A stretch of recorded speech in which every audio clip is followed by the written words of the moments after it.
Ashley. If Bruce Wayne's getting pixelated. Hey, Bruce.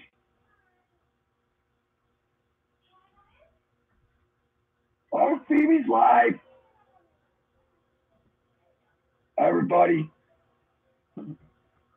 Here, I think I can link her. Hey, Phoebe. Hey, Aaron. Phoebe.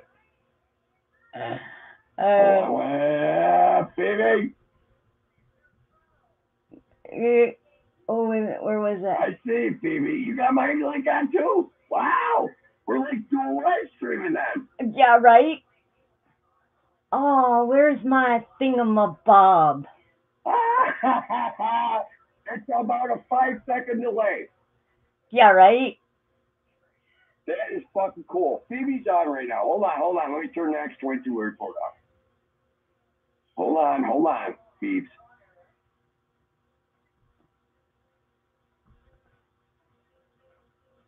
Right on, Give a little sunshine we got going about a on. 5-second delay. Yeah. We can this chat. Is fucking cool. Don't even have to pick up the phone anymore. You go live, I go live.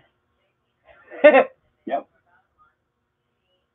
Oh, my aching bacon. Just about.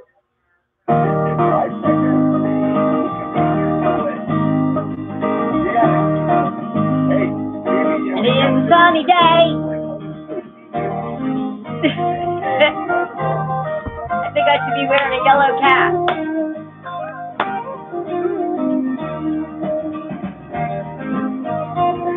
And it is a sunny day.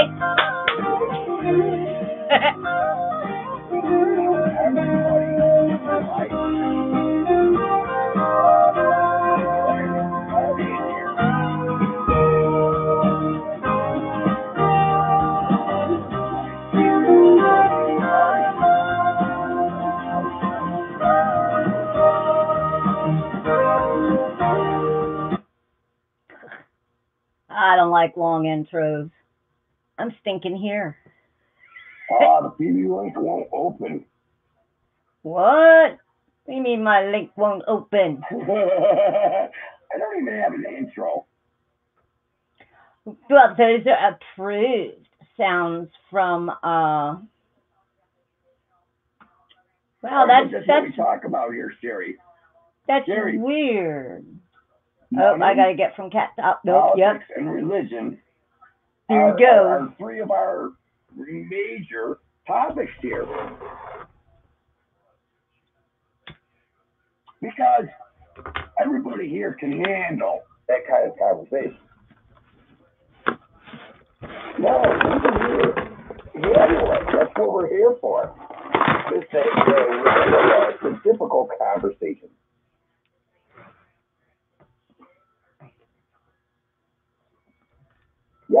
Yes, Tanya. I'm live streaming and I got hers. I gotta lower the Trump in picture. The it's awesome.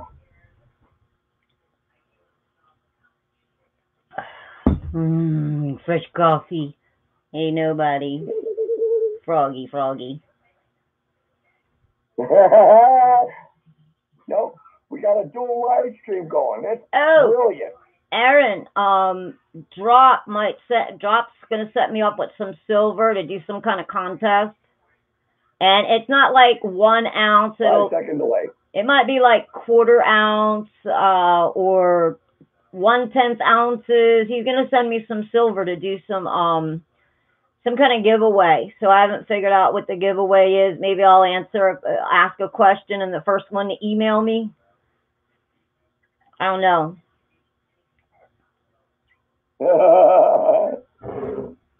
You get a kick out of this, aren't you? Hey, Froggy. You doing better? Staying out of cold. Fighting here, Siri. No, everyone gets to log in. Oh, we've had our differences. Oh, well. It happens. I got Hi, Belle. Today. I did it earlier. Yeah, no, I just say, block each other, till you talk about it. Unfortunately, this isn't like Discord, so we can't like go up into an IM. You know what I mean? Yeah, at least in Discord, everybody could go in an IM and kind of keep it out of the chat, but just until whatever. I mean, people are more than welcome to work it out in the chat. I don't hold grudges. I just try not to stay in the middle, and we've all been friends a really long time. No, I'm shutting down my Be sad. Yeah, I know, Froggy. Gust! Hey! So, anyway, no. I wanted to pull up some of that footage. Hello, Raul and Belle and Froggy and Aaron. Oh, Aaron, are you coming over? Can anybody get a good link here and drop it over in Aaron's? He couldn't get the link to work. Yeah, I'm gonna shut down. So anyway, I'll throw up the link again and give it a try here. Hold on, I gotta put my lighter in my pocket, otherwise I ain't gonna ever find it ever again. Aaron, I'm gonna see if somebody else can come drop a link. If they could drop, because whatever, I don't know, I'm at the helm. There we go, and this is hard. I gotta close Aaron out because he's on the speaker. There you go. Sorry. So anyway, I'm gonna find that link because all the helicopters and everything, you know, the drill that they're doing out in LA, with a little controversy going on about that. And I was kind of thinking to myself, you know, it is Think Tank Sunday.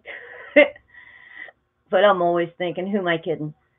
But I don't know, when I'd first seen that video, I think last night, and I went out and I said, whoa, I seen all these people in white uniforms. And I went out and I showed Kev, because Kev was in the military. I said, hon. He says, oh, no, that's just civilians. I said, all of them dressed in white? Really? So then, you know, I'd watch a couple other people's things. Hey, Sing. And so they said it was like a hazmat drill. But they were going into a building that was right next to Wells Fargo. And what was it? Chase was at the end of that block. So it seemed kind of weird that they got that picture. Chase, Wells Fargo, been having issues. So what would be the best way in the world to be able to do a swoop and not let anybody know? For one, we know a lot of these people are going to end up with, hey Dallas, with military tribunals. So the military's going to have to pick them up. There's no way. Hey Pat, welcome. So there's no way, right, that these people are going to be able to just have a cop car show up. And so how else are they going to do it? And I mean, would Trump actually, would they publicize it? Oh yeah, just sit tight, because yeah, we're going to go pick up Mad Max. Yeah, right. So I want to keep an eye and see if any more military training comes up. Hi, Seabird. I want to see if any more military training comes up. And like some people are saying, oh, well, they're not supposed to do the training in populated areas. Obama did it in 2015, downtown Chicago. So, yes, it has been done before, but just what if? Because, I mean, come on. You got a bunch of liberals that screamed like somebody just killed their cat. You know what I mean? When Trump won and Hillary didn't. What do you think is going to happen when their little icons are going to get arrested? Seabird, I'm outside of Raleigh. So real fast, let me try to see what video it was so I can drop a link and y'all can see what I'm talking about. I guess I should eventually learn how to do all that crap in down under, because, you know, I want everybody to get credit, but I always say who we're listening to, drop the link. You know, even if y'all go over there and just turn the volume down and let it play, give the man his credit and hit the thumbs up for him. I don't care if you hit thumbs up for me. Thumbs up, thumbs down, same energy. Y'all know how I am. So who did it? Was it Leak Project? Oh man. Let me see. No. Let me find it. Then there's a show. I want to play like a Coast to Coast at the end, and I want to do an hour to listen to some of these titles. Do an hour and listen to that Dr. Greer show. I put this thing on auto so I can, sleep to something and listen. I don't like the way they're setting this up anymore. They got this all. That's another one too. Evolution Energy Arts, the artificial meteor showers. So that was weird too. A week ago, meteor hit Cuba. Then a meteor hit Venezuela. Weren't we saying, wasn't something about Cuba online besides that? And then boom. Oh, don't tell me I can't find it. Come on, who was it? Who was it?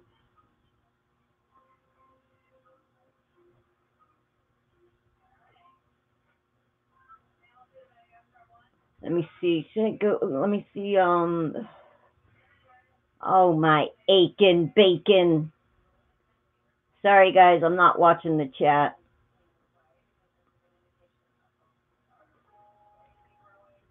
All right.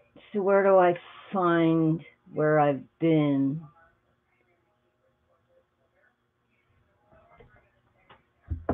I should really be more versed in this dang computer.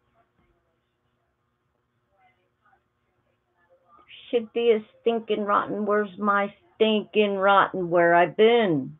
Like I know where I've been. I don't know where I've been. I've been somewhere. What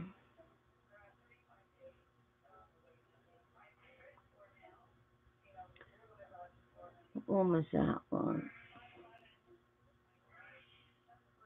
No, who showed it last night? Oh man, it was good footage too. How about if I just LA copters? I don't think I spelled it right. Oh, and there it was. Damn it. Oh, there's one. But that was a daytime footage.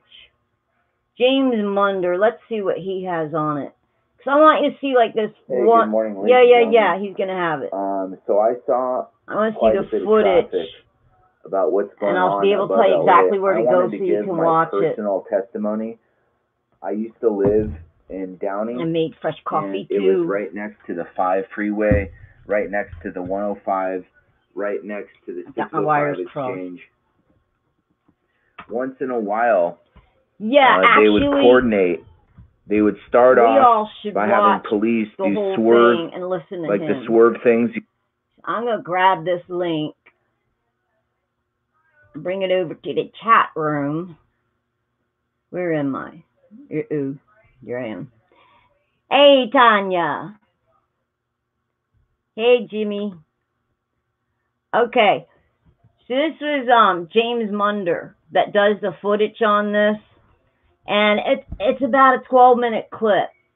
So follow that link and watch this video so you can see what I'm talking about. When all these, you'll see all the copters coming. Okay, Aaron.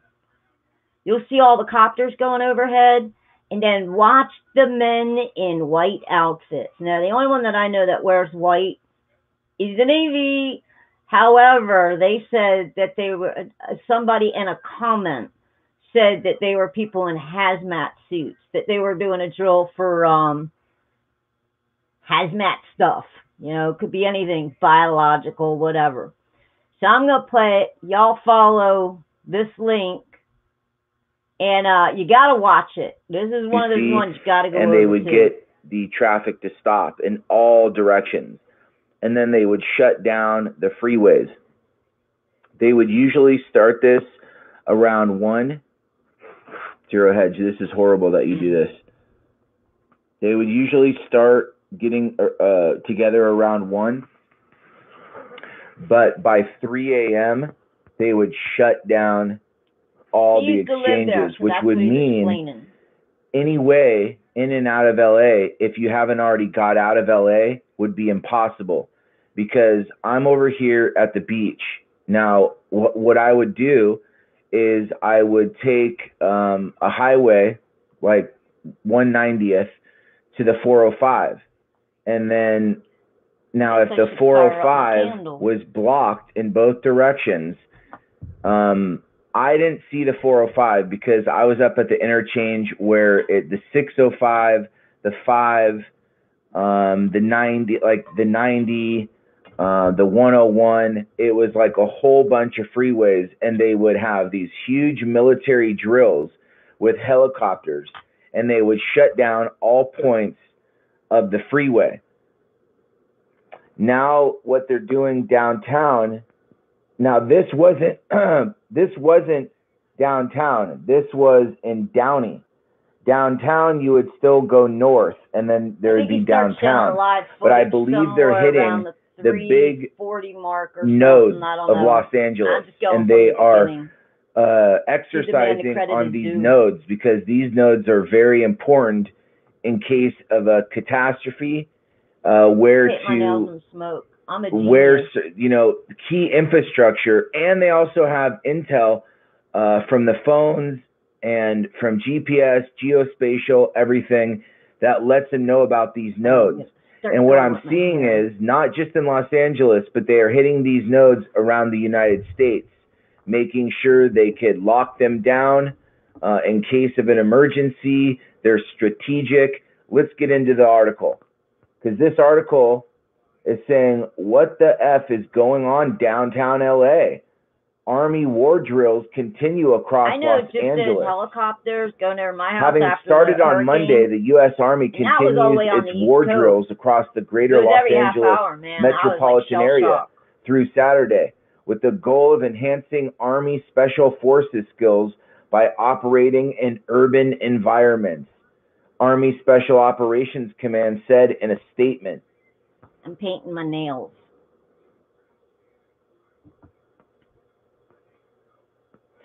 Residents around Los Angeles may hear sounds associated with the field training exercise, including helicopters and weapon simulations. The local terrain and training facilities in Los Angeles provide the Army with unique locations and simulates urban environments the service members may encounter when deployed overseas, the Army told CBS. Downtown Los Angeles residents were shocked Monday night when a fleet of Boeing AMH-6M Little Bird and Sikorsky UH-60 Black Hawk helicopters swooped in around them. Let's play the video. Hi, Gambit.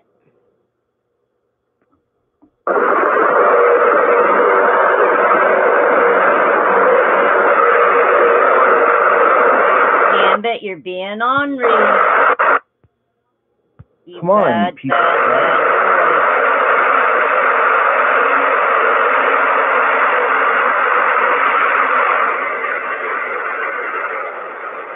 Anyway, if you're over there, you're watching these helicopters right now. Now watch, see all the people in white? They're running over. Now that, some people thought that was Wells Fargo Bank, but they said it was the building next to Wells Fargo where they ran in. Which is a little odd because this happened on the 5th. And then Wells Fargo's been having some hinky business with their cars.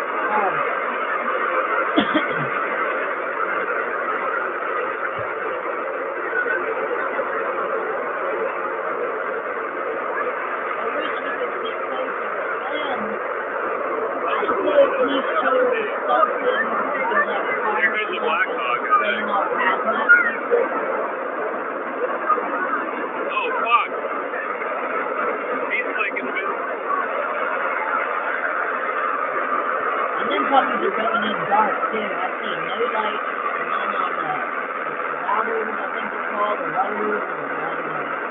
Those coppers, I don't know.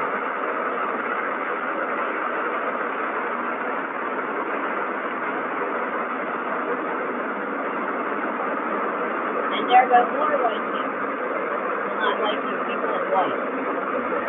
Racist I am.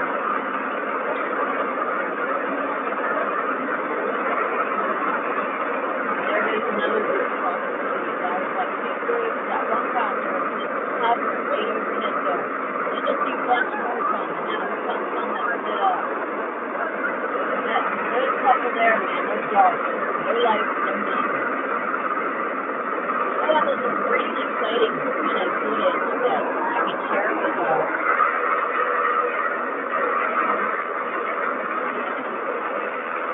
How deep up is this road?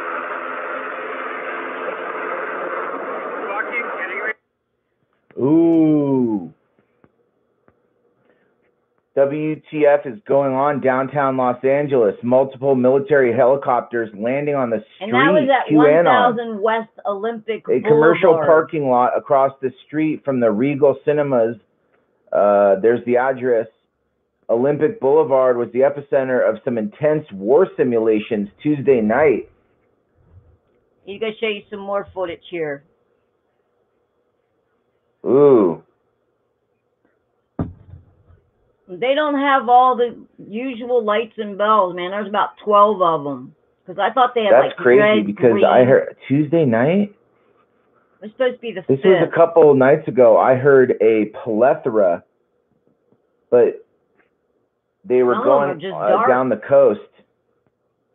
Military exercise. The U.S. Like Army is conducting military training in the greater Los Angeles and Long Beach areas tonight until February 9th. Downtown L.A. residents are reporting seeing helicopters and hearing explosions.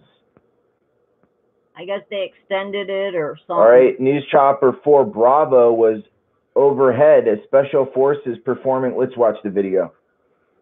He's showing some really good footage. That's why I'm not like in with the chat. I'm actually over here watching it again so I can like walk y'all through it about what I've seen. And they should be coming into their target location momentarily. There's Staples Center. There's LA Live, and they're make their move in. And I'm going to have my pilot, Mike Rodriguez, move in a little closer if we can to capture what they're going to do here. You can see streets are blocked off by the LAPD. See? Hold on, let me stop that. See how the LAPD is going to the nodes and they already have them off? They already have them stopped off? That's what they were doing with big interchanges. I've seen this with my own eyes multiple times. They do it on big interchanges, freeways, choke points, etc. The law enforcement practice this, and they start off by weaving, bobbing and weaving inside the traffic. They get the traffic to stop. They lock down the node, right, the freeway, and then all of a sudden, bam, the helicopters come in. So it is, and this is why they're training with multiple forces, because it's going to happen. They're going to coordinate through multiple things. Let's keep going.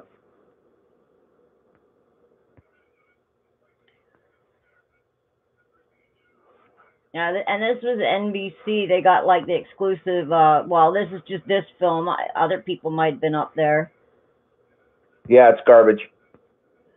Not every day that you see the U.S. Army training in downtown Los Angeles and landing helicopters close to the Staples Center and LA Live. Could have been anybody. There were other field training exercises that were on the perimeter of the city, away from populated areas and towards the San Pedro Bay port Tuesday night and early Wednesday morning. Whoa, that's so weird. That's so weird. The Army leased space in an industrial zoned area around the Port of Los Angeles near Terminal Island for field training exercises Wednesday night, according to Philip Sainfield, a spokesman for the LA Port. Port operations at Long Beach, the second largest port in the U.S., were not affected. Port spokesman Lee Peterson told the LA Times. Yeah, Sainfield said residents living on houseboats and marinas around Wilmington were notified they might hear helicopters, explosions, and simulated assault rifle fire. There is no replacement for realistic training. Each location selected enables special operation teams and flight crews to maintain maximum readiness and proficiency, validate equipment, and exercise standard safety procedures. The training is essentially to ensure service members are fully trained and prepared to defend our nation overseas.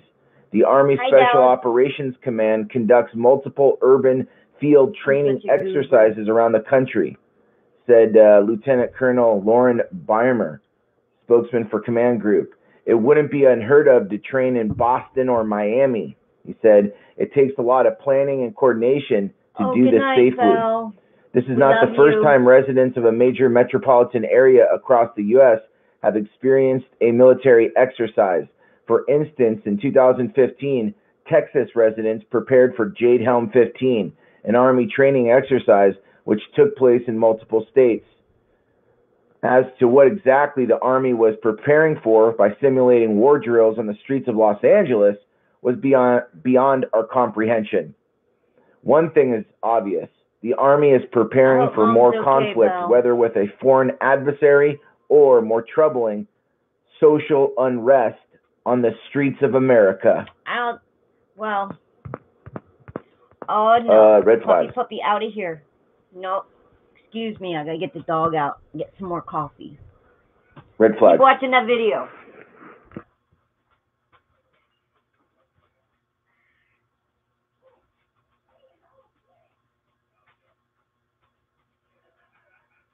Good afternoon, everyone. It is February the 7th, 2019. I'm coming in with a special report pertaining to the exercises and practice that everybody thinks is going on the East and West Coast. I have an intel update here for you. It is not practice, people. We really need to learn to use critical thinking and discernment. Okay? I open up YouTube this morning. First thing I see is a video from RFB, and I love Richie from Boston. He's a great guy. He's doing a good job. But he, I think, is not digging deep enough. He refuses to believe in anything having to do with Q. That's his prerogative. But I'm going to read you this report. It's fairly lengthy. We'll begin. U.S. Special Forces descend on Los Angeles after a CIA pilot linked to the Las Vegas massacre was blown out of the sky.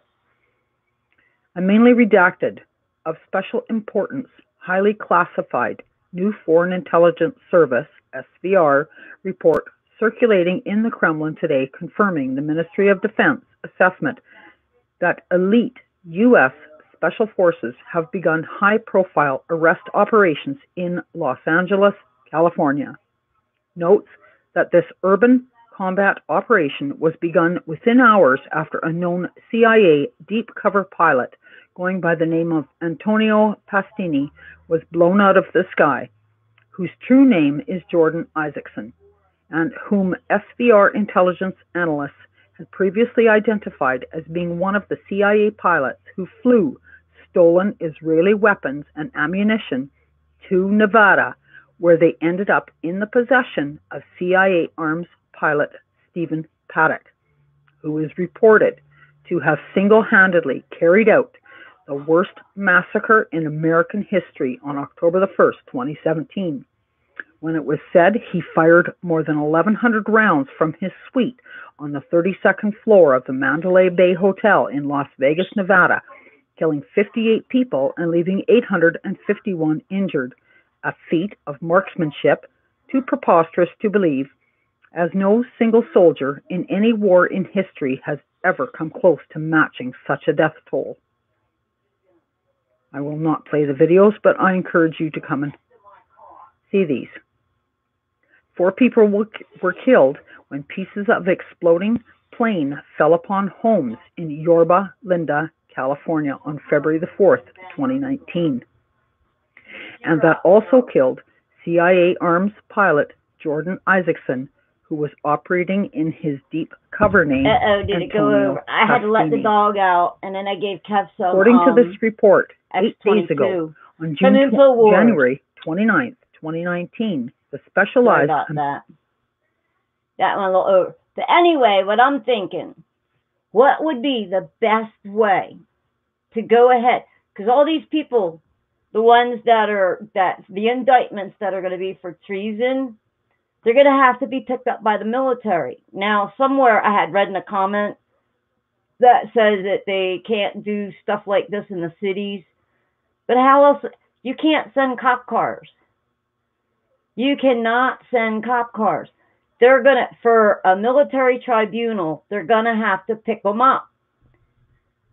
And I'm guessing that they're going to have to swoop down, land on a building, or hover, send in, you know, like SEAL Team 6 or something like that, snatch these people up, and then bam, right up in the copter and to the nearest military base.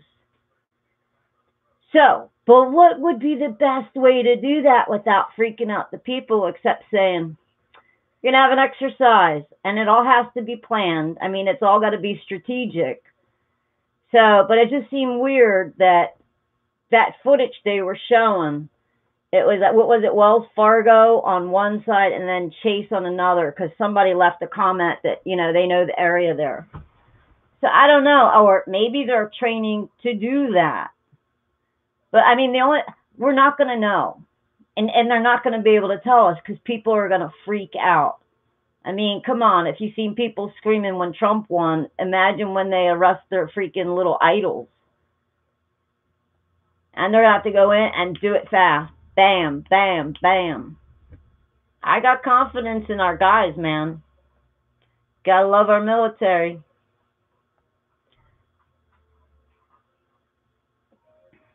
So I hope you guys went to the link and watched the footage, because that was the only way. I mean, I'm gonna try. I got that other camera, and I was thinking if I plug that in, maybe I bypass this. Pat, they are. Your background noise or mine? Oh, okay. So you were listening to me. Well, you didn't have to listen to him. You could turn him down because I was playing all the footage, but unless you were there when I was there, maybe I should have shut him down and then just talked.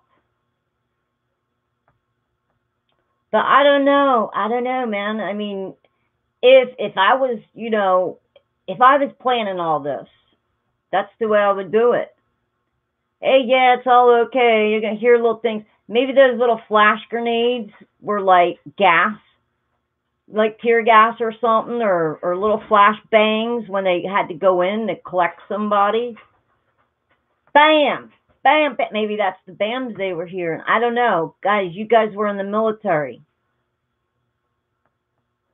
If that was not actually an exercise and it was an actual happening, would people be hearing those flash bangs? If it's like, say, like they had to go into a floor.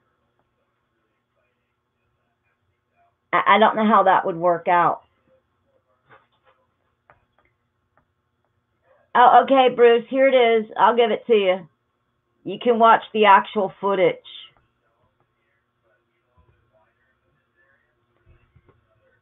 There you go. Yeah, so people were saying they were hearing booms. So do you think, I mean, in an exercise, would they do all that? Would they do all the boom, boom? And then there was another footage, I forget who showed it, but all those people dressed in white, they were saying that was, 10-second delay. I don't know why. Really?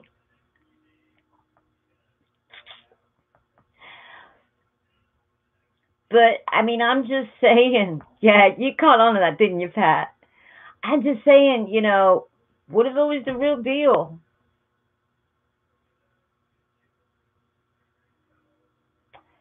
Yeah, but I mean, and like if they use some kind of gas or, oh, hi Kitty, they use some kind of gas or something, you know, do the flash grenade, boom, and throw some gas in there, and because they had the gas masks on, all those people in white. I wish I could find some footage to get a better look at those peeps, because in another video I seen like a fire truck, and you know it was like throwing some mist over the people that had the little biological suits or whatever. Yeah, right. Cat comes up. Is she in yet, hon? Yeah. Okay, thank you.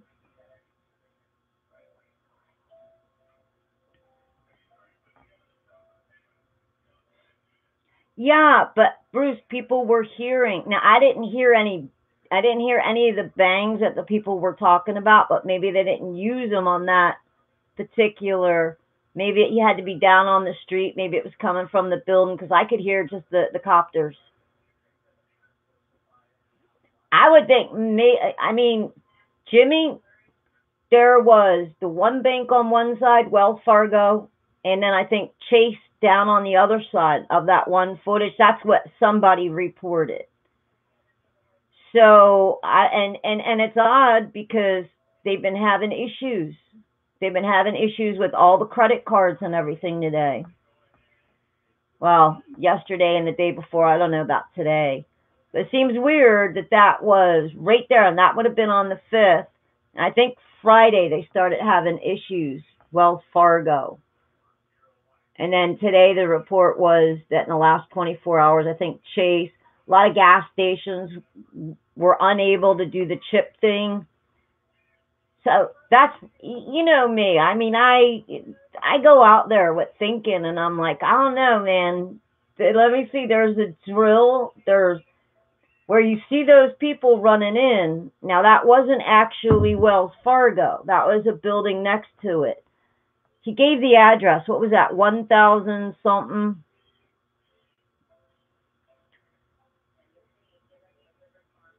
Well, I mean, people got to use their brain more. We know this stuff is coming. Well, Bruce, I don't really believe in coincidences or coinkydinks. You know, yeah, see, Aaron, you're still having issues. And you know what they always said, if a bank goes down on Friday, something come Monday, something, something, something. So, I mean, we're all patriots. We've been freaking prepping. We got our silver, whatever, and so. But anyway, I wanted everybody to check out that video and talk about it because I don't know. That would have been Tuesday because today's the 10th. Would have been Tuesday, and then I think it was Friday. Don't hold me down to that date, but that's when Wells Fargo. So now if they ran into that building, I'm wondering if it was a cover, you know, like an awning thing where they could get in next to the wall and maybe go up. Yeah, well, he uses the credit union. I want to set up an account where he is in the credit union. I want to get out of my bank. Not that I have a lot of money in my bank, but and then slowly but surely transfer everything over to the other. Hi, Carpenter. Did you see how low they were, Carpenter? And that one helicopter was just sitting there hovering, and it was dark. And then they only had the white lights on. They didn't. I thought they had like red and green lights too that flashed on. Yeah, well, Jimmy, I also heard this week that Wells Fargo is only letting people take out maximum $2,000. And, you know, if stuff's coming down the pike, we should have some kind of money stocked or stashed away because you know there's going to be a bank run. You know, there are some people that they just haven't listened. It's just like before a storm. I mean, because I don't leave the house much. So before a storm, I shop for a month. I don't have to run up to the store and deal with all the craziness and the water being empty and people fist fighting. Yeah, right. I'll work for an ounce of silver an hour. Thank you, sir. That's pretty good. That'd be almost $16 an hour.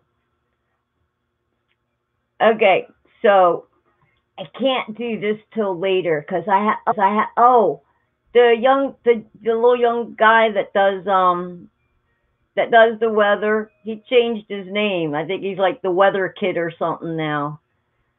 So, I think he's adorable. He's so good. But, and then what else? I seen something else I could bring up. Oh my goodness, I got 30 bells. Holy crap. Hey, Aaron was on. Fox News, we could all find that. Earthwatch, he's got live radar, incoming meteors. We got another meteor shower tonight.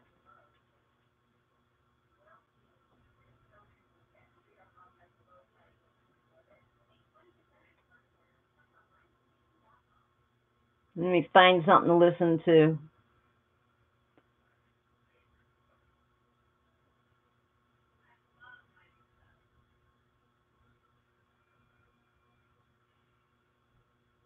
You know, I think some people are getting a little nutso with martial law. They think, oh, just because we're going to go ahead and declare a national emergency.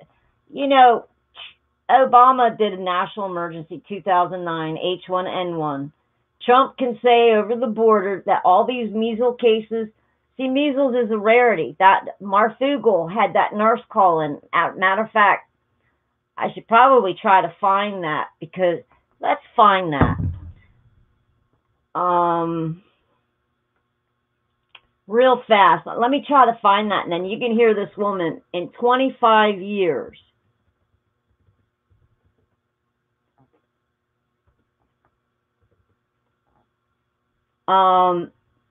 Yeah, we could listen to this one. And it was like an 8-minute video. And but here's what I'm thinking.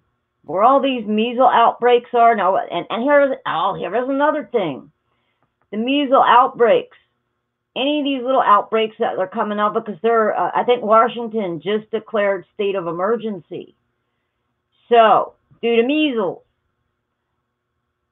And I'm wondering if some of these little places with state of emergencies that are popping up, that possibly, because a lot of these people, they're military age men. What if they're coming in and going to little training camps? Right? I'm just saying, you know, and then it's not really us that's coming down with the measles. I think it's the illegal immigrants. They're getting the measles. They're coming in. They had like 120 cases at the time that this lady did her call-in. About 120 cases of measles she's seen. And she had only seen 4 cases in 25 years. Come on, I'm in my 50s. I had all of my shots. I'm not getting the measles again. So I think people ought to kind of think about that too. These measles outbreaks ain't Americans. Oh, come on, Marv. It wasn't that long ago. I'm sorry. I got to look through his videos to find this, because I think that y'all would. I thought it was 8 minutes. Pretty good with remembering. Well, sometimes I get a little screwed up. My brain hasn't come back all the way yet. Oh, the pre-shoe. I like old Marv. I could call in and he'd probably send people over, but I like opening up just for us. Then there's people that, you know, they're just, they don't have an account. They just come across the show and watch it. I don't want to get real big. If I become real big, I become a target. That's what I figure anyway.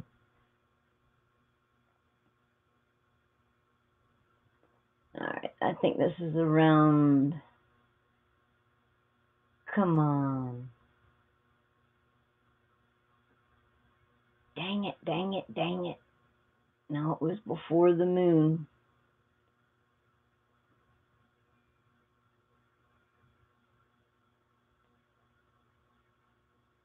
Yeah, this is it right here. Bingo. 8 minutes, 54 seconds.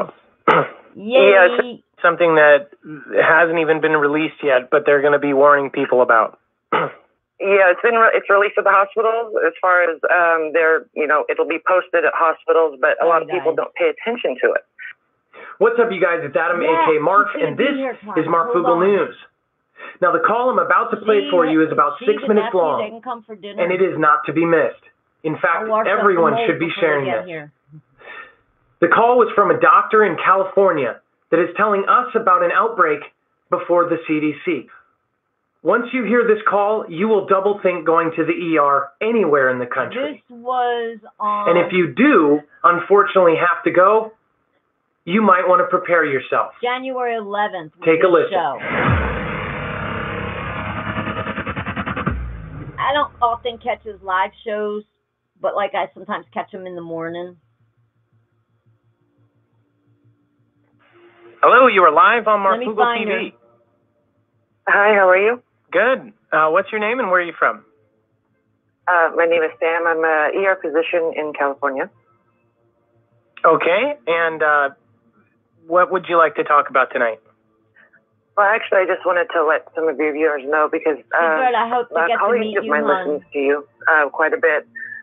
And we decided to call, or I decided to call in because a lot of people aren't aware that in the emergency room, we've had a really high influx of patients coming in with measles, hepatitis A, and antibiotic resistant. And there was a hepatitis outbreak at the border. And this Remember is just the in the Agenda California area. I'm 21 not sure I about did? the rest of the country, but we've reported it continuously to, the CDC. We have to report certain things. Vaccinations do not mean you're immune, and so you have to get boosters. Unfortunately, people don't usually get boosters when they're older. So do you believe in vaccinations? I did as a physician, treatment. Yes. I feel 5 I do years not believe younger. that. I don't believe in certain vaccinations. Actually, I'm not supposed to say that, but that's the truth. Well, okay, nobody's Tanya, gonna, say your real name or anything. But one thing, no. do you think it's right that in a lot of hospitals, and this is the way I've heard. I'm not a. My wife told me that nurses have to wear masks for 6 months, or the 6 months during the bad times of the year. If they vote to not get the vaccinations. Now, but the doctors do not. Kill babies here. Right. In the state of California, that's not true. Actually, in the state of California, you are required, if you are a physician or a nurse or if you work around any patients at all during flu season, you are required by law to get vaccinated for the flu, or you will not go to work. So you are forced to get a needle and then put something in your body. You are forced to get a flu vaccination, absolutely. And the flu vaccine, unfortunately, is 2 years behind every year. So it takes a year, roughly, for them to create a vaccination for a flu strain, and then another year to process and get it out to the hospital. So you're actually getting a vaccine for the flu it's 2 years old. And that's why it has such a low success rate, or what did they call the rate?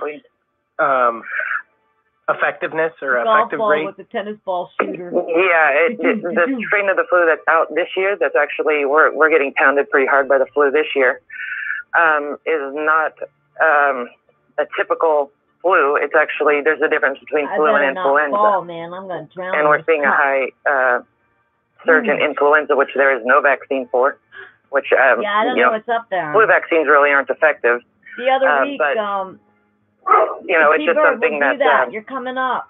I wanted to. Both can kill you. I'm trying to let people. Yeah, we're trying to inform the public. Especially at the hospitals and stuff like that. That you need to be aware when you're going into the hospital that you have a very high chance of being exposed to these diseases, not just flu. I've not met anyone. But right now it's measles and tuberculosis, and it's actually antibiotic TB. Oh wow!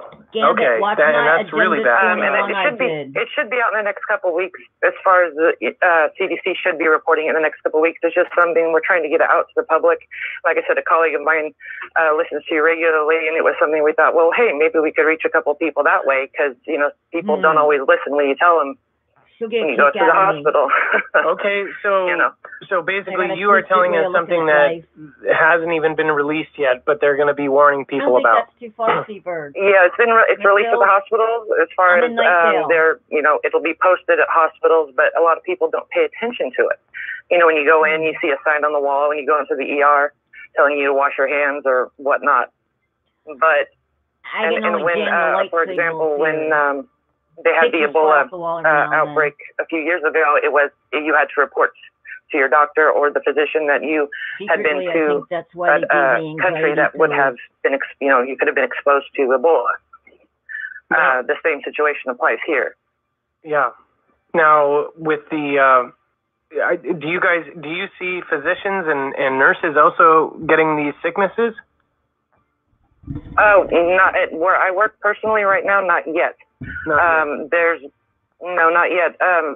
That the problem is with a high uptick, and a lot of it is unfortunately because we have been having in California, where I am, immigrant families coming in mass to be treated. And they're not healthy. Immigrant families. Unfortunately, we have no way of separating them from the public, and so the public becomes exposed. And that's not something that is going to be put out, obviously, on national news, but it's the truth. So it is something that the public needs to be aware of, that they need to take precautions. From here, and they're don't go to the emergency room unless you absolutely have to. And if you do sanitize and wear a mask? Yeah, you can wear a mask. Measles and tuberculosis is absolutely airborne, and we have to wear full PPE or protective, I'm talking face shield, mask, everything for a TB patient. So if you're sitting next to one in the emergency room, and they're coughing, even covering it up, it could be. Yeah, and exactly. So it's just something that just so the public's aware. Take extra precautions when you're going to the emergency room or to the hospital. Just be aware that this is happening right now, and it is something that will be more reported on, I'm absolutely sure, because we're seeing such a high number. I mean, as a physician, I've seen 4 cases in 25 years of measles, and just this year, I'm talking since the 1st of January, I've seen almost 120. Just to repeat that, you say you've seen 4, and just this year, I've seen 4 in my entire career. 25 years in medicine. And this year, you've seen 120. 120. Yes. Okay. Yes. All right. Well, thank you. I think that says it all right there. You're very welcome, and I hope it helps somebody. Do you mind if I make this into a main channel video? Oh, no. That's absolutely fine. Okay, thank you so much. You have a great night. Be safe. Be prepared. Okay, so that was old Mark's channel. You heard it here first. So, and that was back January 11th. Now, all of a sudden, not even 2 months later, Washington state of emergency. And she said it was immigrant families. So, Chameleon Lizard posted a few live footages on his channel, and this was when the military was already halted. So, or not the military, they had halted the November caravan, but there was like 7-9 buses that were coming in just filled with the immigrants. So we know where they are. If there's an outbreak of measles, hepatitis, that's where they're freaking putting the immigrants.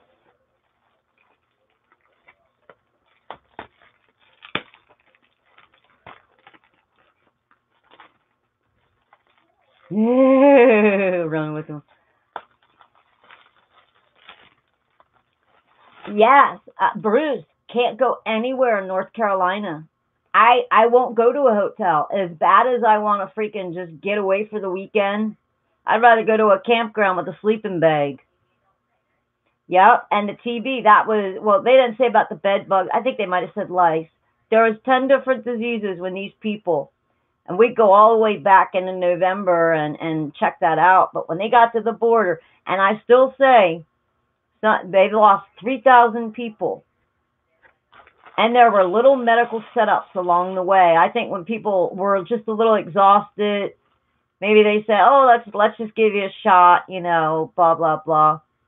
But I think those people were walking biological weapons. And Trump, when he shut down that border, he knows more than us. What do we know?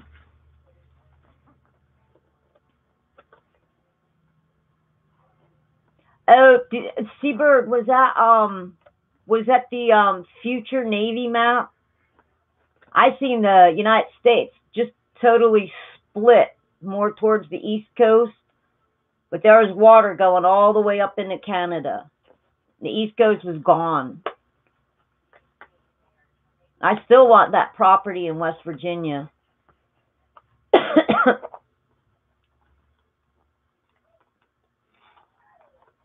Yeah, right. Or how about the movie stars when they take their private jets? Yeah, we care about the environment.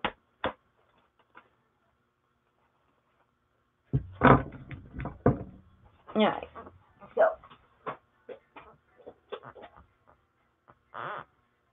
Sorry, rolling a cigarette.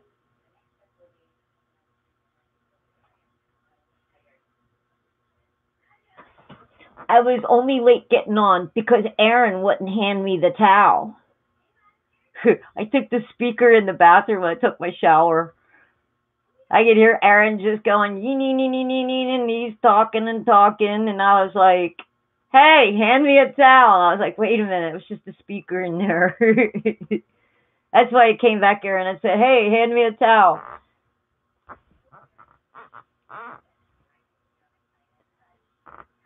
Oh, gosh, absolutely. I never seen things more clearly than since I freaking got off all the meds a year ago. Oh, I see you, little kitty, kitty, kitty.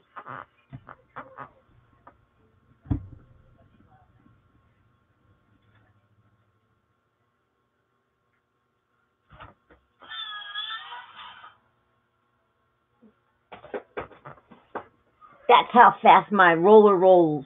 Oh,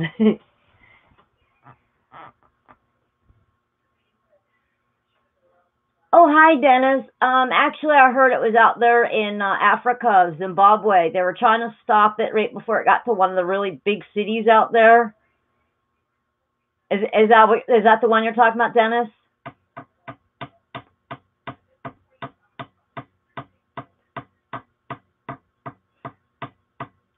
Oh, and Jimmy, there's so many cool things I can play over the show. This one guy, this is the guy I'm going to do tonight, Dr. Greer, right? So we'll get into Dr. Greer in a minute. But this guy, I mean, and I'll drop the link. You can watch him. This guy doesn't look like he's a lunatic. He looks like what he's saying, he knows matter-of-factly. Yeah, Seabird, a little bit of weed once in a while here, but gosh, a quarter ounce will last me a freaking year. And then some. And that's like just for like a lot of pain, because I broke my neck and everything, and to breaking my neck, and I got herniated discs, and I got MS, and I dumped the junk, so I deal with pain daily, and that's the only time I got to break down is the migraines. I take 2 aspirins. I only ever used to take 1 aspirin. Hey, Dad, welcome back. Yeah, Chameleon, you posted those videos. Did you ever get any more footage on the immigration showing up out there in LA? What was it, 7 or 9 buses? There was about 300 immigrants. I know the buses were running late, an hour late. See, I did check out your stuff.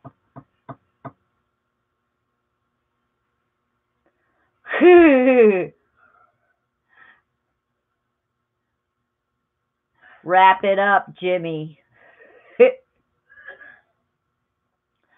So, all right, well, let me dig up this other video that I watched, because this guy, he was something. He really was. he just, I mean, I was like, whoa.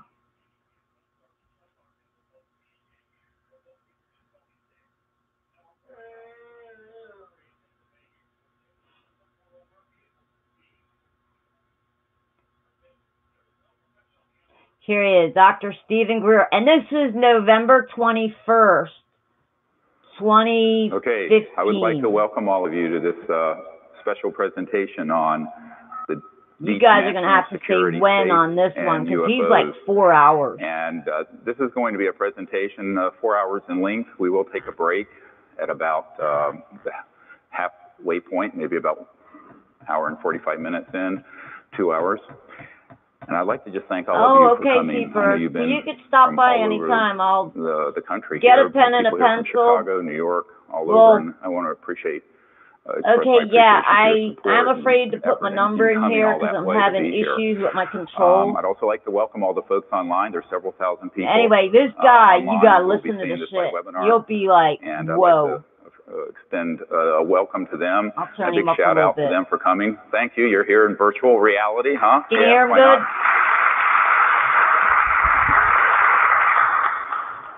So I'm Dr. Stephen Greer, and the founder of the Disclosure Project and the Center for the Study of Extraterrestrial Intelligence and the Orion Project.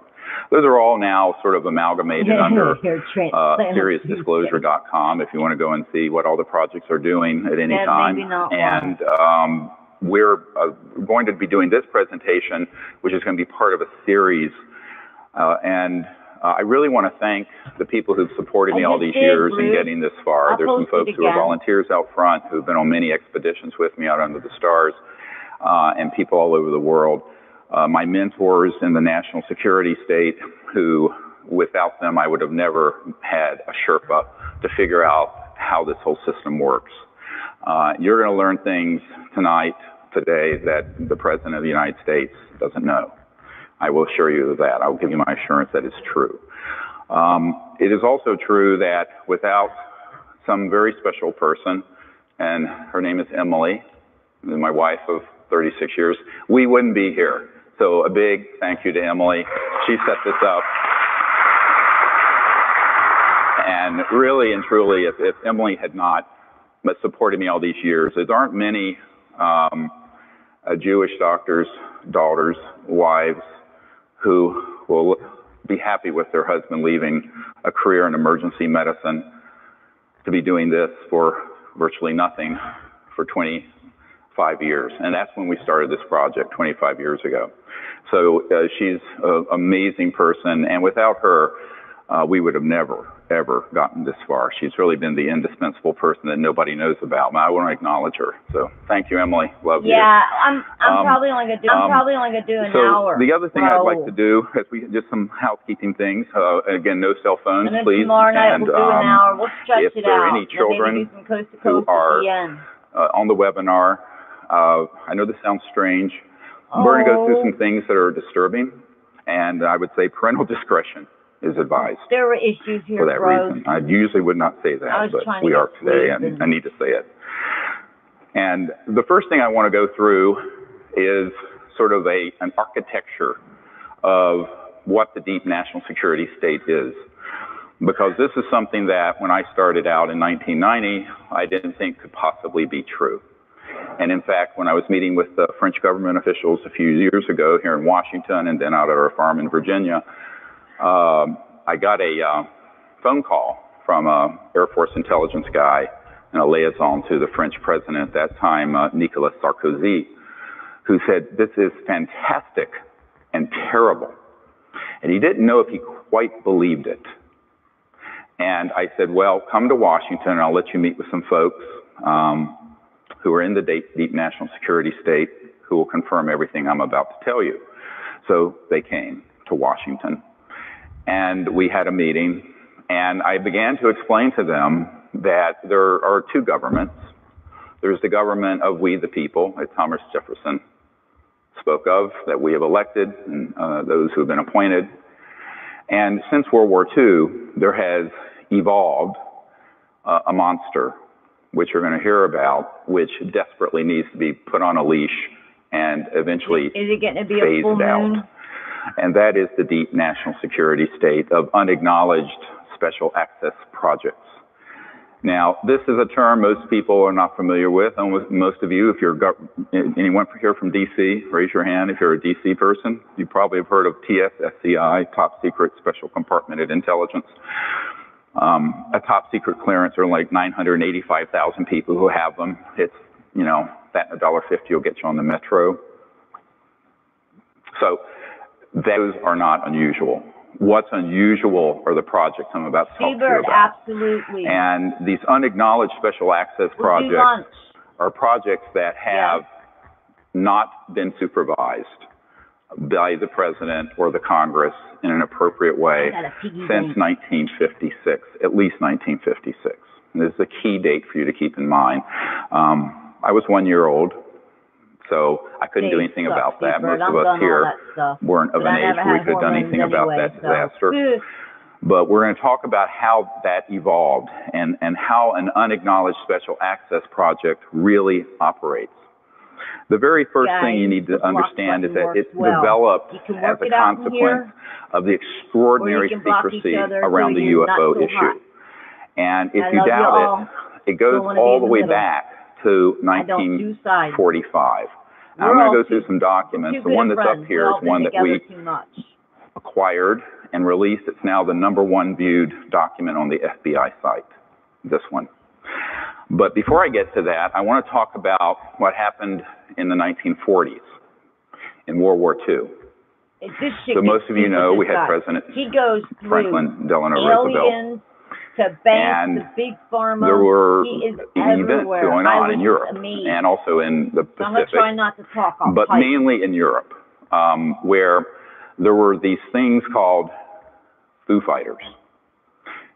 Yes, it's a rock group, and Dave Grohl, a great guy, he named his band after what I'm about to tell you. But a Foo Fighter, aside from being a really fun rock band, were objects that were flying around our aircraft in World War II. Sometimes they were fully materialized, hard. Most of the time, they were an energy field that looked spherical, and they could come through an aircraft, even coming down the center of an aircraft and out the other end. This is the trans-dimensional nature of extraterrestrial technologies that I covered in a previous workshop. This became a huge concern for the Allies. And the Allies dispatched, or the president, I should say, on behalf of the Allies, dispatched a man named General Jimmy Doolittle. Now, how do I know this? Because his nephew, I would believe if there's like a dear friend of mine, Dr. John Altshuler. Dr. Altshuler is a hematologist, oncologist in Denver, very renowned. And he was asked, General Doolittle was asked to go over to the theater of operations in Europe to find out what the hell these things were. Now, the word Foo Fighters come from sort of French and German faux, for fire, because they were these fiery, had a luminous corona around them. And, but they would disrupt electromagnetic signals. They would have effects on the gravity around an aircraft and other things such as the guidance systems, compasses, and what have you. And so we thought, the Americans and British thought it was a secret Nazi weapon. And we found out through our spies that the Germans thought it was a secret Allied weapon. And of course it was neither. So General Doolittle went over and investigated this and came back to the White House and reported back to President Roosevelt and said, "Sir, these are interplanetary vehicles," I'm quoting. And so began the modern era of a serious concern from the national security level about UFOs. You can argue it went back to the airship scare of 1890s, late 1890s, where there were massive crafts off the coast of California, but there wasn't that much official concern at that point. It was sort of an enigma. But in World War II, because of the type of weapons being developed, both by Hitler and by America, the interstellars, as I call them, became very concerned about what humans were doing on Earth and the risk of us destroying this planet, which I believe carefully in analyzing the history of this, that they have a interest in its survival and humanity's survival. And so the president at that point did assemble a group of folks that included Oppenheimer, people who worked on the Manhattan Project, Dr. Vannevar Bush, no relationship to President Bush, and others to look into the issue. By the time we detonated the first atomic bomb, the facilities at White Sands Missile Range in New Mexico and Alamogordo, that area, were being overflown regularly by UFOs. And they were very concerned, obviously, that we were developing weapons that could terminate life on the planet. And they could see where this was headed. So this was not something that just happened out of the blue. There's a history here you must understand.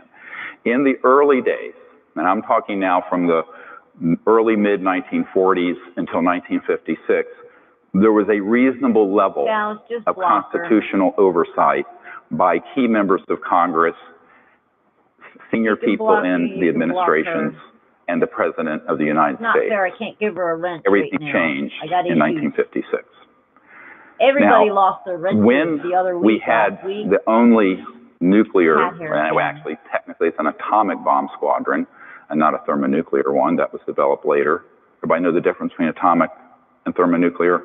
Yeah, everybody atomic usually bomb has is a fission, wrench in nuclear is here, fusion, I can't hydrogen. wrench. Anyway, the atomic bomb that we dropped on Hiroshima and Nagasaki was developed, as you all know, in New Mexico, and it was tested at White Sands, and eventually in Roswell, New Mexico, that was the only bomber squadron that had atomic bombs in the world for a number of years before the Soviet Union developed them.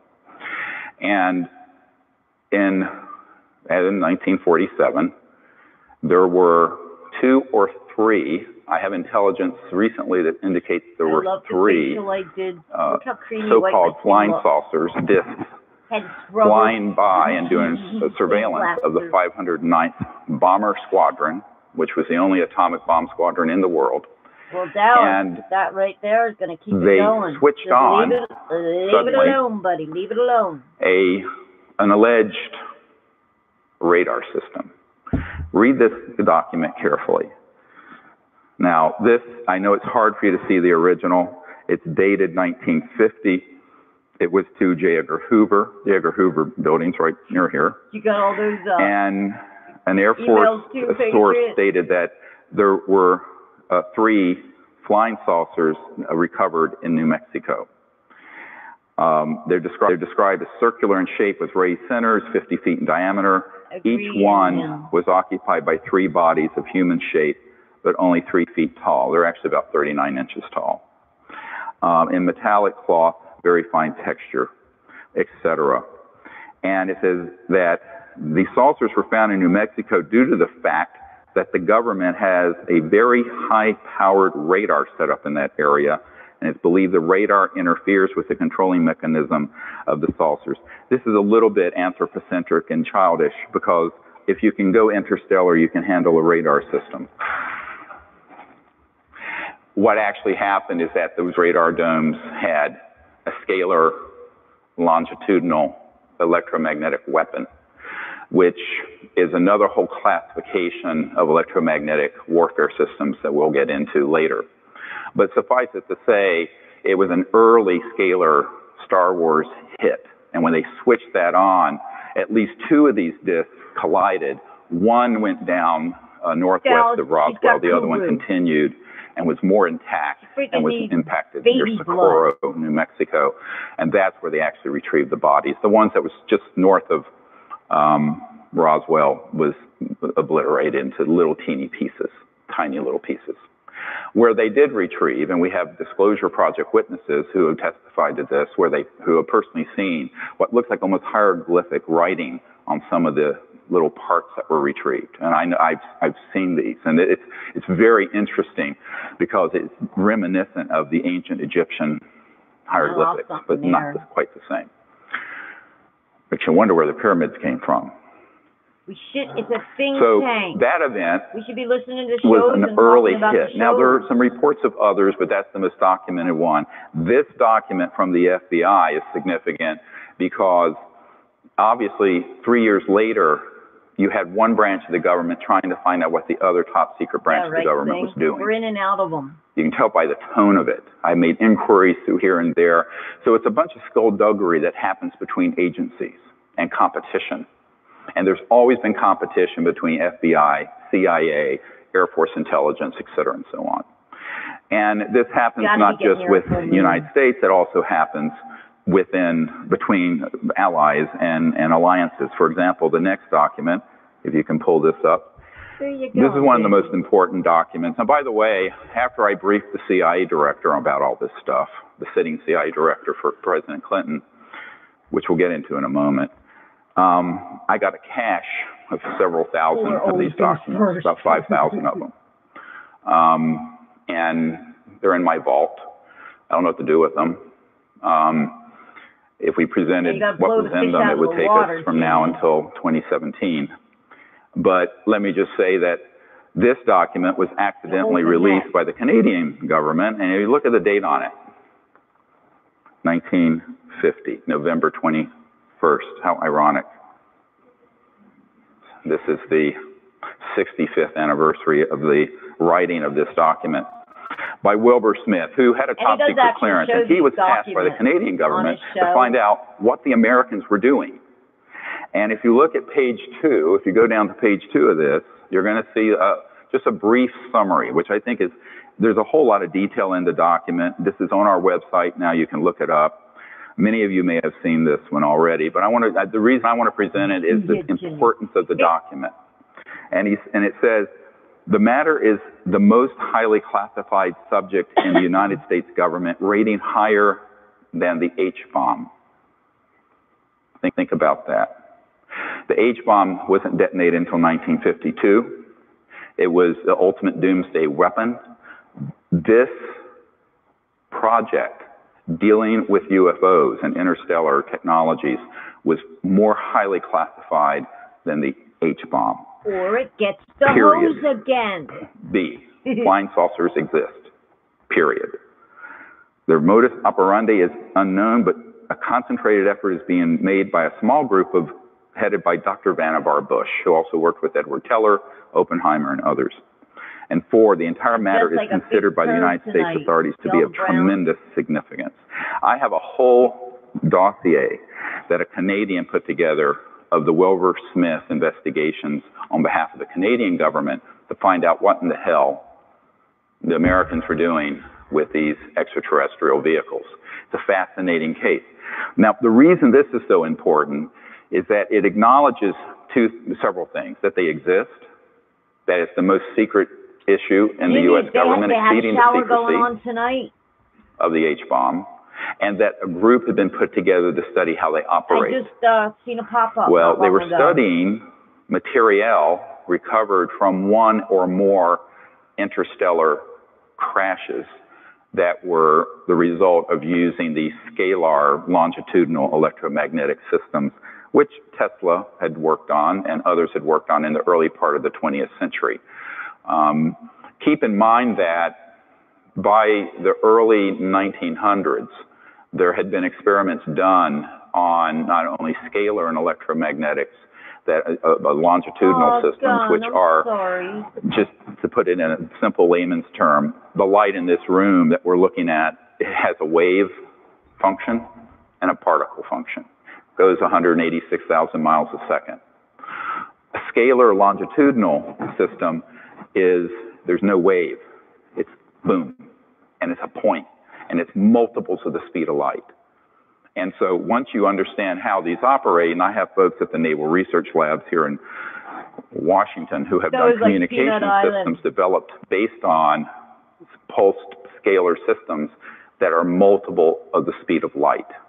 So if you think that you cannot communicate faster than the speed of light, you are wrong. And the physicists are wrong. It's because they don't know about the scalar end of this, but that's a no, because that's all classified. They're not going to teach you that at MIT or Caltech. So These systems have been developed and have been deployed since at least the mid-1940s, which is a frightening thought because it's an area of technology that is potentially devastating if it's in the wrong hands. And unfortunately, it fell into the wrong hands, and there it remains. So one of the things that happened along the lines around this time, the next document, a very important one. Look at the release date. It was a few months after I briefed the CIA director. So after I met with him, I said, look, I'm going to give you a list of stuff I want to see if I can get. I got this massive box, came out to my farm in Virginia. And this is one of them, and there are others. And it's from 1953, although you can't see the date on it very well here. And it's about it's written by the director of the CIA to the director of Psychological Strategy Board. Psychological Strategy Board. What? Psychological warfare.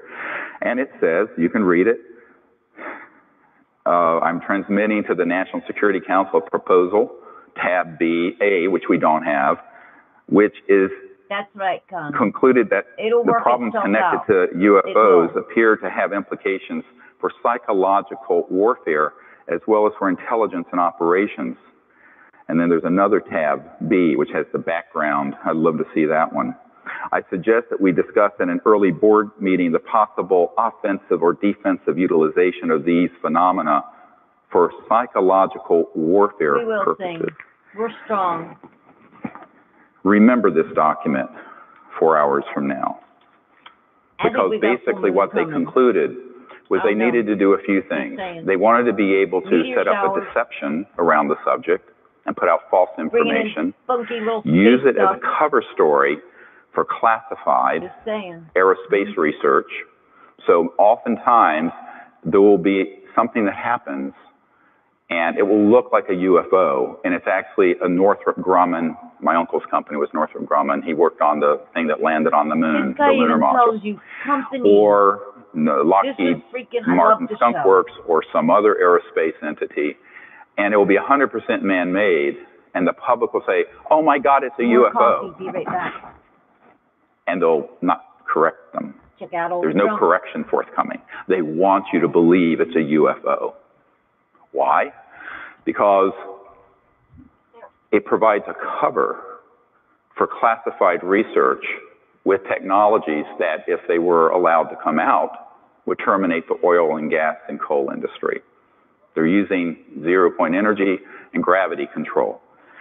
Which then brings me to the next issue, and that is by 1954, October, so now we're 61 years plus 1 month into an era, and this was confirmed to me by the third highest ranking official at the Naval Research Labs and the highest ranking scientist, in other words, someone who wasn't a bureaucrat, at the Naval Research Labs, which Thomas Edison founded, and the Naval Research Labs is the largest defense lab in the United States. And Richard Foch, and I knew him for many years before he passed away of prostate cancer not too long ago, was this gentleman. I've never wanted to discuss who he was until he passed away. And he was a very senior guy in this system. And one of the things that he shared is that he was in the vault, the same vault that the next document came out of, which has a great story behind it. And he was going through some documentation and found that can't find my sermon. It wasn't in the 50s that we really started, I mean the 60s or 70s, but it was in the 50s that we actually mastered gravity control. I'm always like, now what does that mean? can I show your show? Gravity control is the ability to put an electromagnetic field at certain voltages and with certain angular momentum. Bruce. I want to get into a lot of put you to sleep. I get into the physics of it too far. You could have another channel. So that this object becomes massless, weightless, no mass, M-A-S-S.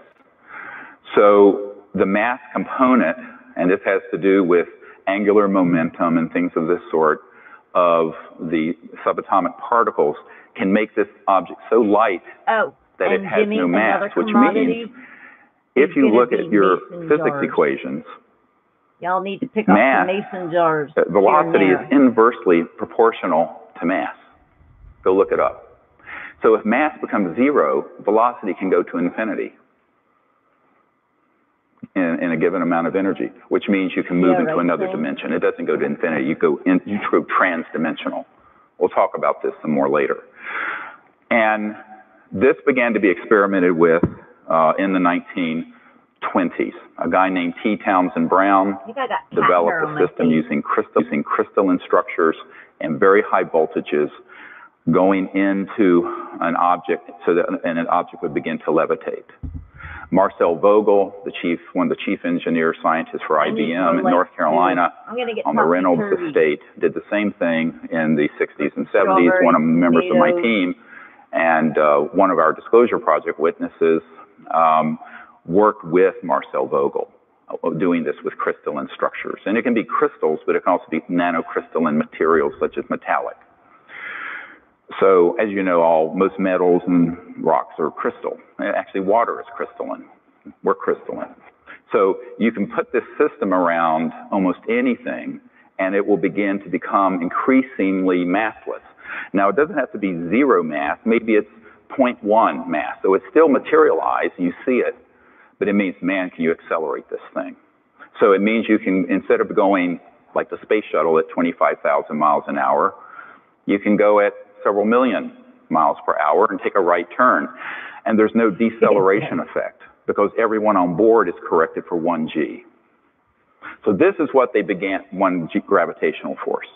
So this is what began to develop in the 20s, got taken into some Army Air Force projects in the 30s and 40s, and was Adolf Hitler's secret weapon.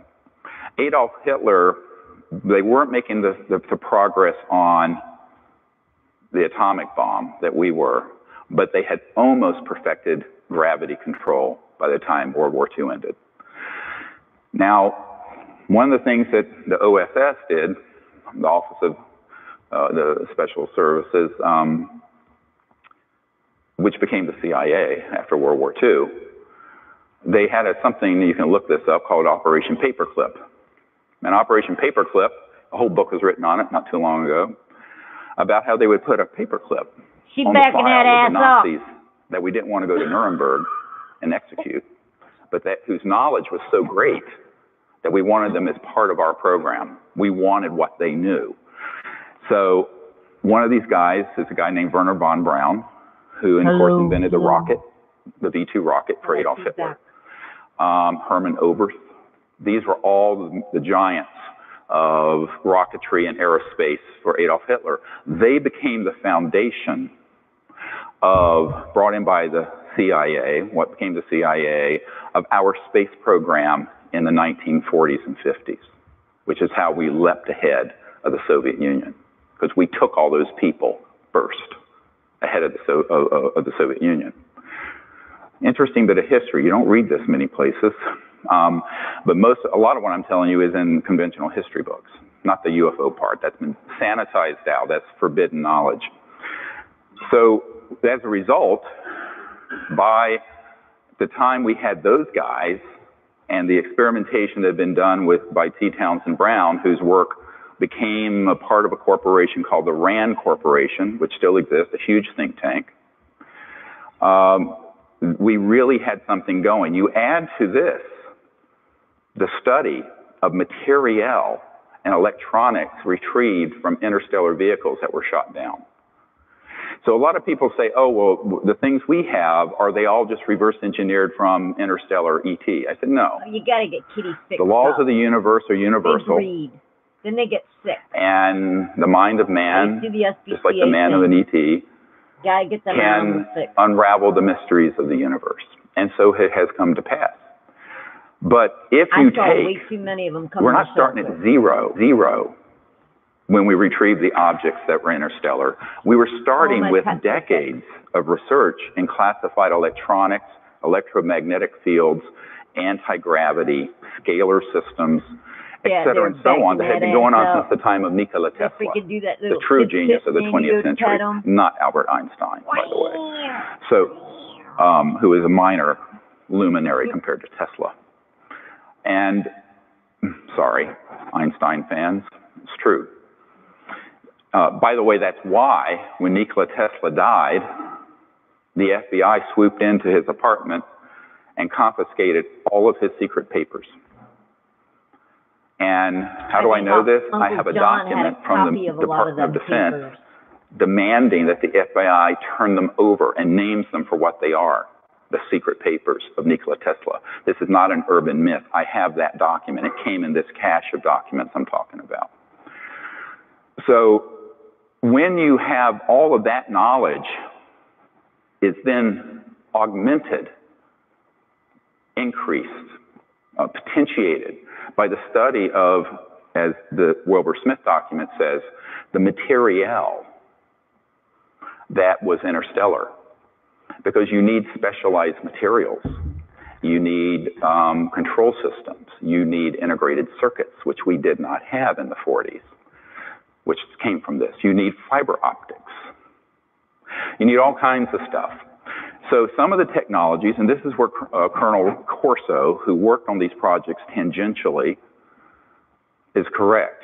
If you read The Day After Roswell, and he says fiber optics, integrated circuits, and a whole slew of things came from studying the material from these crashed ET interstellar objects.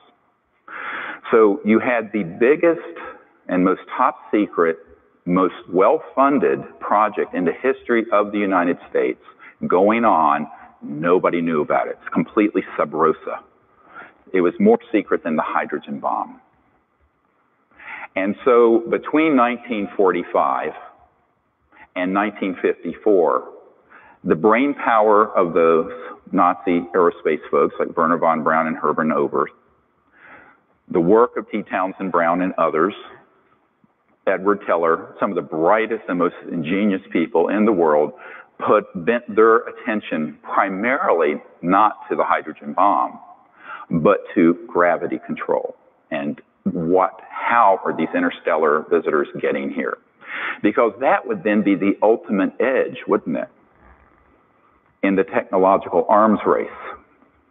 You talk about a delivery system. You don't need an intercontinental ballistic missile that goes a few thousand miles an hour if you can deliver something instantly from one continent to another, or worse, from one planet to another. You begin to see the implications of this for national security. Therefore, it was managed in an extraordinary fashion. And the secrecy around it was increasingly ruthless. So much so that by 1956, the President of the United States, a man named Dwight Eisenhower, most of us drive on Eisenhower-era highways using 1880s Mercedes-type internal combustion engine cars that are run by fossil fuels, all of which have been obsolete since the 1940s or sooner. But Eisenhower was a five-star general, became president, two-term president, and was a Republican, very patriotic, but also very naively trusting.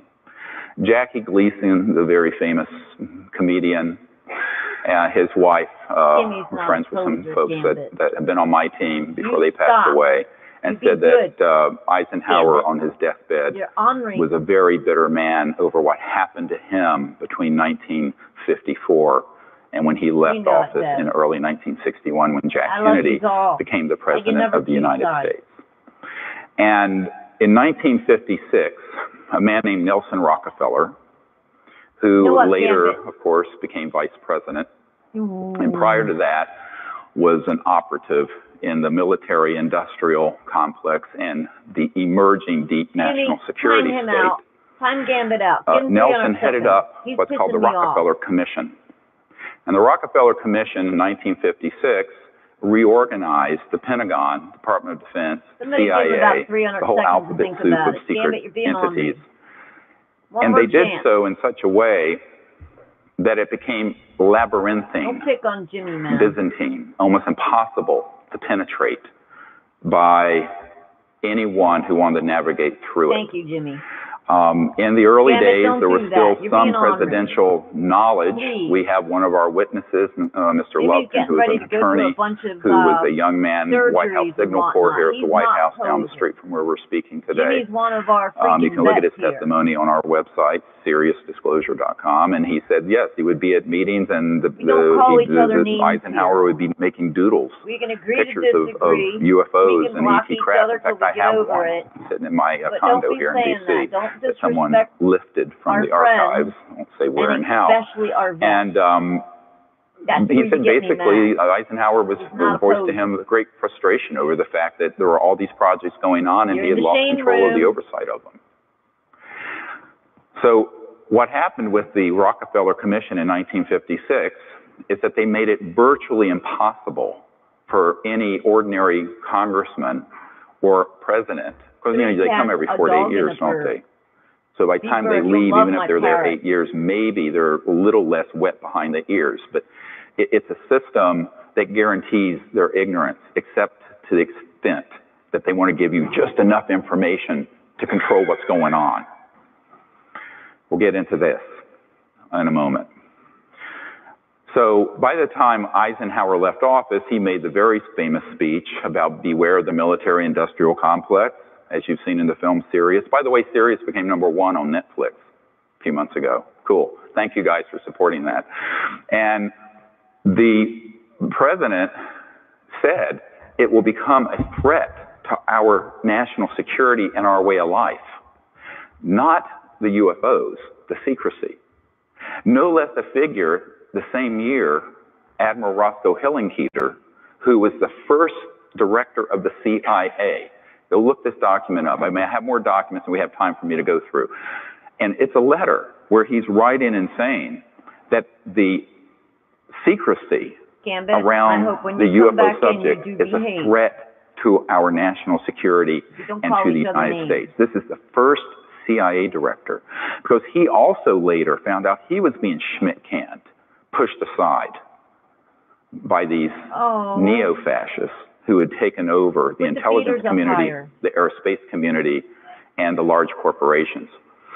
What happened over those years, from 1947 until 1956, was that there was a deliberate, albeit imperceptible initially, takeover by the corporate state. Corporations working with unacknowledged special access projects, which are completely off the radar, not funded officially, took over operations. And as a result of that, those national security programs increasingly became out of reach for the president, out of reach for members of Congress, or even cabinet level people like CIA directors and secretaries of state and people of this sort.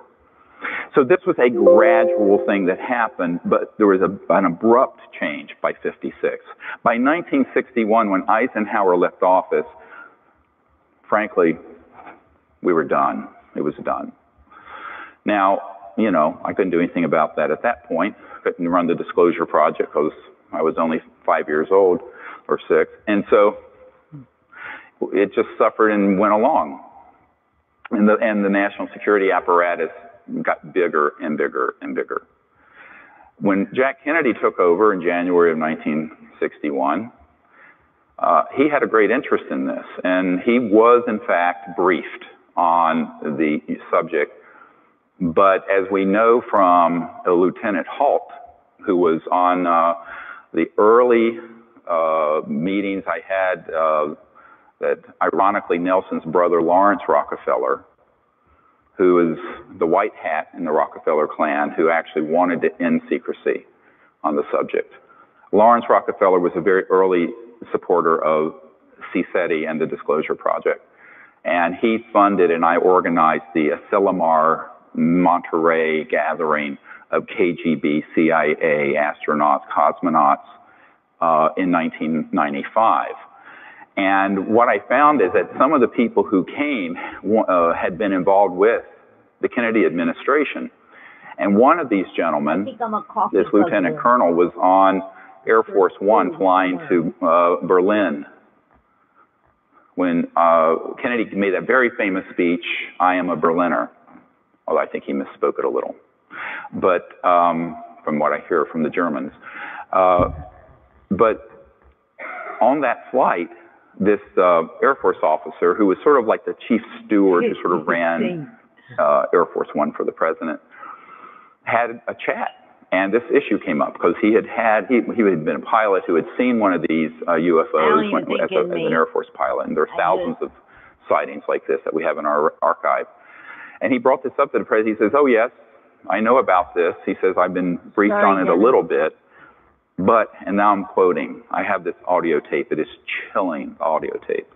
But he says, "Unfortunately, the whole matter," this is the president speaking, "the whole matter is out of my hands, and I don't know why," and began to cry. So we know, and that was 1963, June of 63. And of course, he was killed in November. But before that, some other tragic things happened. There are a lot of tragedies here. The main thing being the loss of almost a century of evolution by the human race, which is why I left medicine. I always tell people, I used to say, try to save a life one at a time. Now we have to do something to save the entire human race and planet from what is a disastrous situation that's developed. So I just say that now all of us have to work together because our patient is Gaia, the Earth, and her 7 billion children. But if you look at this document, the next one, this is a very dangerous document to have. I have to give you the provenance of this. This is the Marilyn Monroe document. It's basically a death warrant for poor Marilyn Monroe. And you look at the date on it, 3 August 1962. They found her dead the 5th of August. It's signed by James Jesus Angleton III at the bottom. Project Moondust up at the top, and Project 46. These are correct code names and code numbers for UFO ET related projects by the agency as of that date. And as you read through it, and it gives some background, it's a wiretap summary if you look at the top of it. I know it's a very degraded document, but it's a wiretap summary of telephone conversations between Marilyn Monroe and Robert Kennedy, the Attorney General, and a guy named Rothberg, who was a art dealer in New York. And they were tapping Marilyn's phone because she had had tryst, as it says here, with the president. And everyone knows now she had an affair with both Jack Kennedy and Robert Kennedy. And in pillow talk, the president had told her some things. And it says one such secret that she was going to divulge in a news conference mentions the visit by the president at a secret airbase for the purpose of inspecting things from outer space. I don't think they're talking about meteorites. Kilgallen, who had been a reporter who dug into this, replied that she knew what might be the source of the visit. In the mid-50s, Kilgallen learned of a secret effort by U.S. and U.K. governments to identify the origins of crashed spacecraft and dead bodies from a British government official. That was Lord Mountbatten. Kilgallen believed the story, who was later blown up by an IRA bomb, or so it was made to appear. Kilgallen believed the story may have come from the New Mexico crash in the late 40s, clear reference to the Roswell event. And she said that if the story is true, it would cause terrible embarrassment to Jack and his plans to have NASA put men on the moon, because we were using old rockets from the 40s when the secret organization already had anti-gravity under control. The subject repeatedly called the Attorney General and complained about the way she was being ignored by the president. The subject threatened to hold a press conference and would tell all, underline in the original document. That's not my underlining. The subject made references to bases in Cuba and knew of the president's plan to kill Castro. And number 5, the subject made references to her diary of secrets and what the newspapers would do with such disclosures 2 days later, she's found dead. Now, secret and what the newspapers would do with such disclosures. 2 days later, she's found dead. Now, secret and what the news declassified, and it is authentic. A man whose family helped found the National Security Agency, NSA, was so supportive of what the work I was doing that he appeared one day with this document. And it was a huge, one of those old Xerox from a big, government Xerox machine. The original I have in my vault is quite impressive. And he says, you need to know the kinds of things. I think he was not trying to scare me off, but he was wanting me to know the kinds of things that have been done to people who tell these kind of secrets. And so he gave me this document, and as soon as I saw it, I suspected it was legitimate. Later, I had it inspected by a man who I don't wish to name, but he was the officer who was General Odom, O-D-O-M, who was head of the NSA for years. He was General Odom's right-hand guy, literally carried his briefcase. And he became a document authenticator and a lecturer at University of Maryland who, frankly, when he looked at it, he says, without me taking it from the vault myself, I can tell you at 95% certainty it's authentic because everything in it. So basically what happened is that Marilyn Monroe was being jilted by the Kennedys because it was becoming too well known they were having an affair. The Kennedys did not order her assassination. Angleton did. Now, who is Angleton? Angleton was the big, whole books have been written about this guy. James Jesus Angleton III was the guy who at the CIA was the big mole hunter. He was the guy who would chase down anywhere a leak was coming from and had everyone tapped. And he realized that she was about to light this up and hold a press conference to talk about the ET bodies from outer space and all these secrets that Jack Kennedy had told her just out of spite. She was just furious that they had sort of pushed her out of the inner circle. And, the whole thing about a woman scorned. But unfortunately for Marilyn, it cost her her life. I later, after I got this document, met with a man who at that time had worked in the intelligence unit of the Los Angeles Police Department, who separately had a wiretap on her in her home, who confirmed to me this was 100% true. Now, I don't know how many of you know a guy named Burl Ives, who's a actor and singer, and everyone thinks he was like Frosty the Snowman, but he was actually a very accomplished actor and folk singer, and very good friends with Marilyn Monroe, Elizabeth Taylor, people like that. He was on my executive committee for a number of years, and by the time he was involved, I had that document. And I went to visit him. They had moved from Montecito and Santa Barbara up to Anacortes, Washington. And I was in his room. I was actually sitting on the edge of his bed. He was up there in years, big jolly guy, great bear of a guy. And I shared this document with him. He says, oh my God. He's a 33rd degree Mason, by the way. He says, we all know, every one of us knew Marilyn had been killed, but we never knew why. We had no idea why. And this is why. This is the thing. And so that was also a shot across the bow to the Kennedys.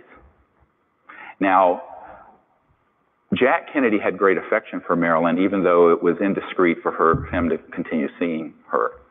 And he was furious that someone in the intelligence community, I don't even think he certainly didn't know about this document. He was very upset, is what I understand, that Marilyn was killed by these operatives. And he vowed to try to bring out this information himself.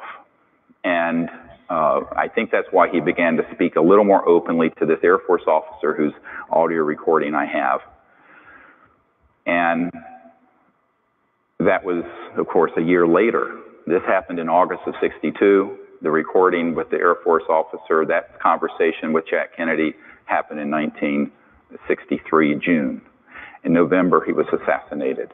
As Kennedy was planning, if he had become the president, he was going to dissolve the CIA, get us out of Vietnam, disclose this information, and make peace with the Soviet Union. That's what he was going to do.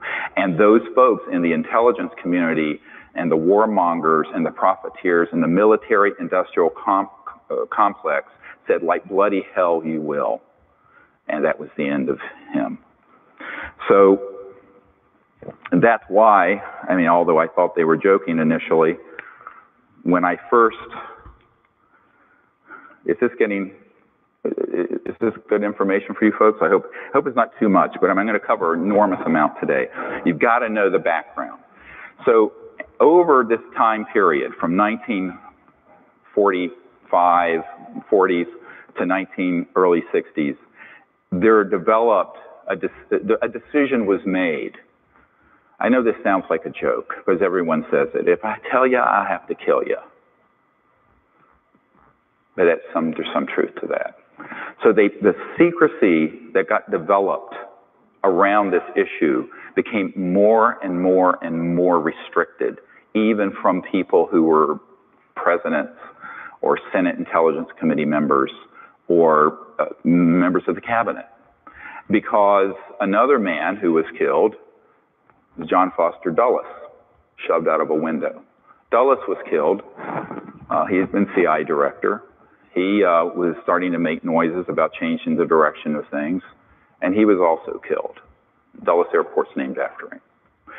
So the decision was made, how do we do this without risking having to continue to engage in the wet works? And there's a guy I know at the CIA who kind of has my back, who has been there for years, PhD guy, who has a team of wet works guys. Wet works are assassinations. So wet works are, wet comes from blood. So, you know, you don't want to pull the trigger on wet works if you don't have to. So they've decided here in the 50s and 60s to create so much secrecy and have it so compartmentalized and tightly held that they didn't want to risk doing that anymore because it was really disruptive to the nation. And that is really the genesis of unacknowledged special access projects. Now, a special access project just means you have to have the clearance to get to it and be read into it, as they say in military speak. But an unacknowledged project, I just want to go through a minute how that works. Let's say that this gentleman is a 4-star general, and I'm a colonel. I made you a 4-star general. But I'm in an unacknowledged special access project dealing with this or some other subject. It can be other things as well. If I am in an unacknowledged project, I am told, and I have one of my most senior military advisors has been in multiple of these. He was in one project that was $2 to $3 billion. He knew it was more than 2 and almost 3 billion in a project that was off the books, no accounting, president didn't know, Congress didn't know, tightly held. A military guy working with some corporate folks. And he told me, he says, here's how it works. He says, they take you to a SCIF, a Secure Communication Intelligence Facility, SCIF, take all of the equipment off of you, any guns off, cell phones, watches, nothing. Anything metallic. You go into this underground facility, and there's a meeting. And he said, hey, you have a come into Jesus talk. And what happens is that you are told that only the people in that room are read into and cleared to this unacknowledged special access project. And if you speak of it outside of that circle of people, there's one person there with a gun and a bullet. And he takes the bullet out and he says, it has your name on it if you speak to anyone, and I mean anyone, your wife, the president, your commander, about what we're doing. I need to talk and that is how it works. This is not a conspiracy theory. I've been in these SCIFs. I've been in a couple places, and I can tell you that is exactly how it operates. So one of the things I wanted to make really clear about what I'm presenting today, I'm not talking about anything that I don't have firsthand direct knowledge of. Everything I'm telling you, every bit of it. But I don't care about conspiracy theories. They're mostly 99% wrong. And I really don't care about the internet chatter. You know, this is 25 years of the most incredible investigative research. And, you know, I put over $10 million of my earnings and life into doing to get this far. I can tell you, if you're in an unacknowledged project, and I was offered this position back in '92, and asked my wife about it, and I rejected it. I was actually offered $2 billion personally, if a fund with $2 billion in it, if I would shut the hell up, join one of these unacknowledged projects, and do what they wanted me to do. And I said, screw you. I'm not doing it. But that's what was offered. And that's when $1 billion was a lot of money back then. Now, you know, they're minting a billionaire every week in Silicon Valley. But, you know, in 1992, $2 billion was a lot of money. So what ended up happening in this scenario is if my four-star commanding general calls me in because he's heard rumblings about something that people are working on he didn't know about, under threat of death, TWEEP, terminate with extreme prejudice, which is death, TWEP, I am to turn to him, even though he's my four-star commanding, I'm only a colonel, and I'm to say, sir, no such project exists. That's how it works. It's illegal, it's unconstitutional, it's criminal, it's dangerous. Because once you have a breakdown in the rule of law, we're back in the jungle. We're back into Al-Qaeda territory. We're back into the Wild West where there's a lawlessness. And that's what happened. And because of that, no president since Eisenhower has had anything near the level of information on this that would be required for the chief executive. Most CIA directors haven't. There are a few who have and a few who haven't. And I'll tell you a little bit about why that's the case in a moment. Who's been in and who's out? Dick Helms was in, Woolsey was out.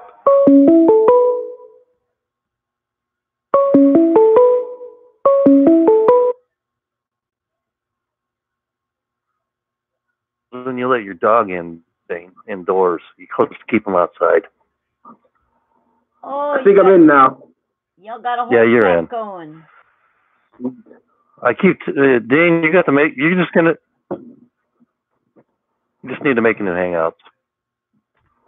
Hey, Somebody's echoing. Yeah, it's me, Drop. I'm live.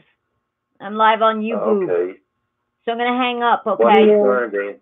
okay. Oh, I never got a notification. I'm not.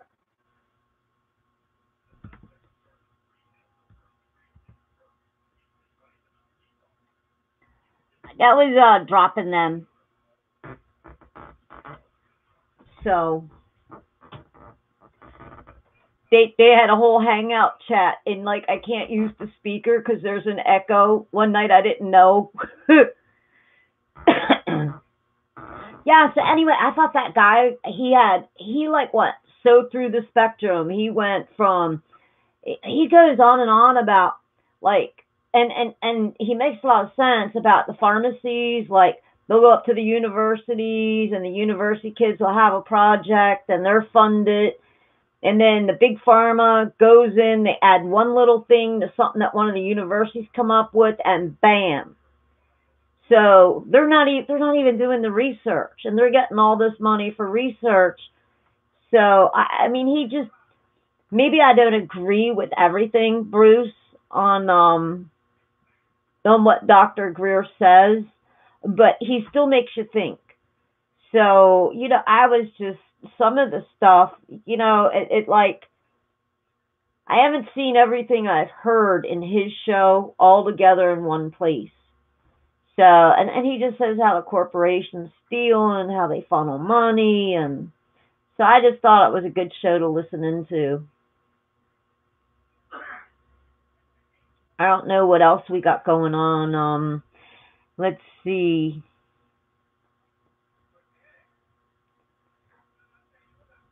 Let's see. So we'll play more of that. We're at the 56:38. So I'll just do 56 minutes tomorrow night. And what else can we sit here and rap about?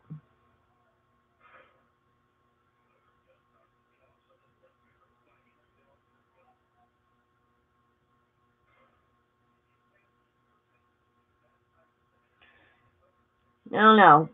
Anybody else got anything? I can't play music, right?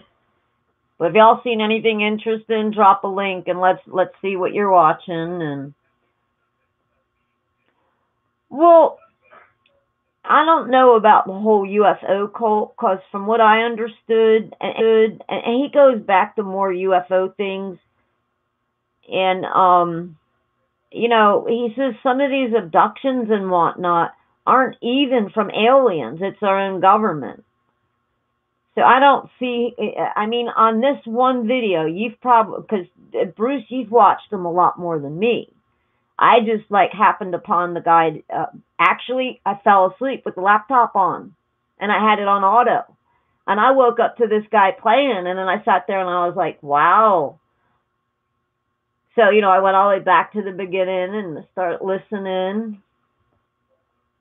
Who me sing? Yeah, well, Dennis, they like to ban me worldwide.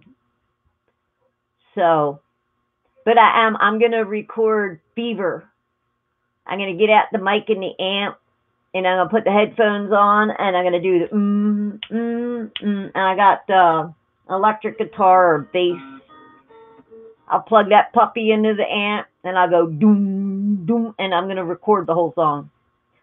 And then you can all laugh at the deaf girl singing. There's some curiosity seekers out there. I think I don't know what title actually got. I don't know if the deaf girl singing got more views than the blue light special, but I was like, they've got it screwed up. I get some informative. Sometimes I will go live during the day if there's something really coming up or something. But even if I do the short videos, it seems that more people watch the longer videos. No, I don't know. People fall asleep and turn me on. They like my voice. I don't know. I know Kev sometimes, even though he's just out in the other room. He could be sitting there watching us right now.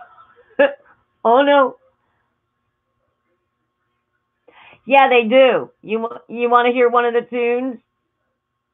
Actually, I got a good tune for you. I did. I downloaded some. And this one I just had to I had to do this one.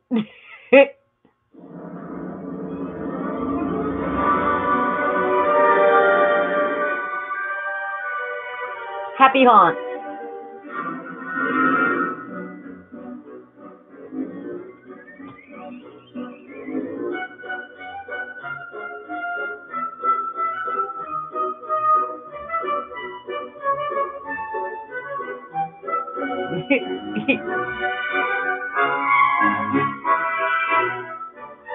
I downloaded a bunch of other ones and I can't find them. I figured you guys would get a kick out of this one, right?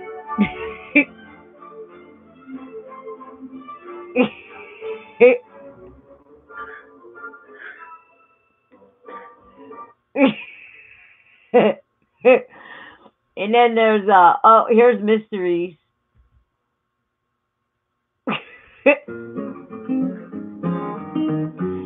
Actually, I'm gonna take a break real fast. Enjoy the Mysteries.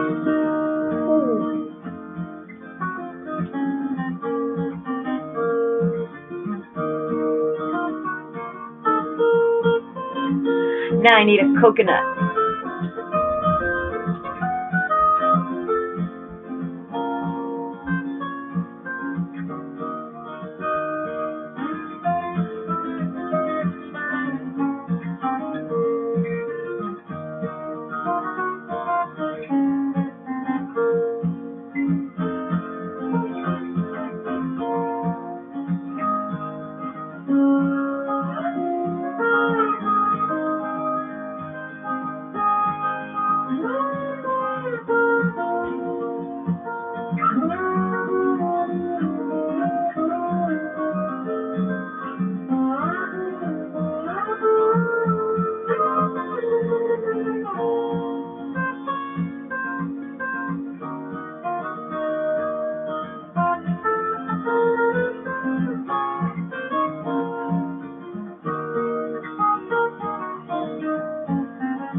Coming, guys.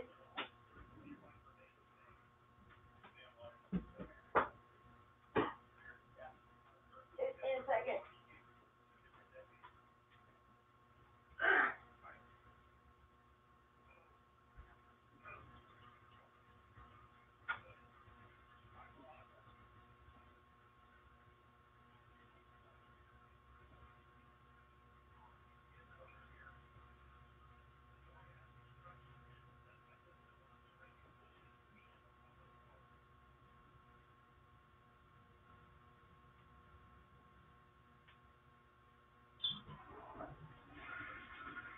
They said, even for me breaking out to get back on that X22, if I'm, having allergies to something.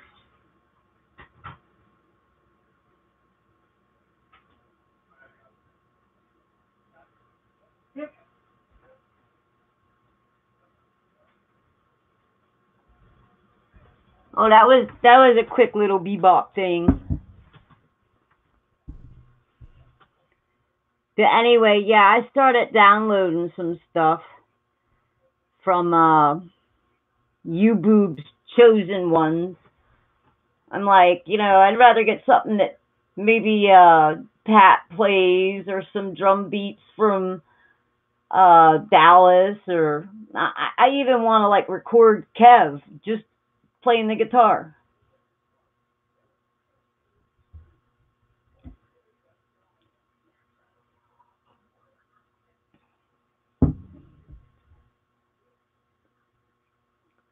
Who's that? Did you drop a link, Dennis?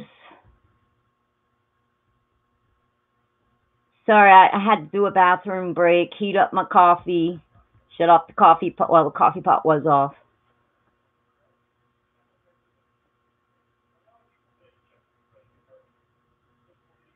Oh, gosh dang mascara. Oh, now I'm going to start blinking.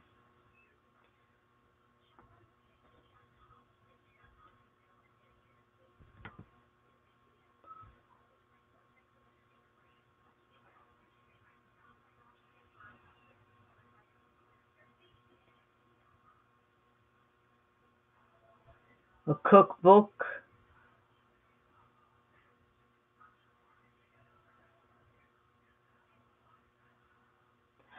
Well, sing. I'm not going there this time. Yes, we are our parents. By birth, we are a part of them, but we become us.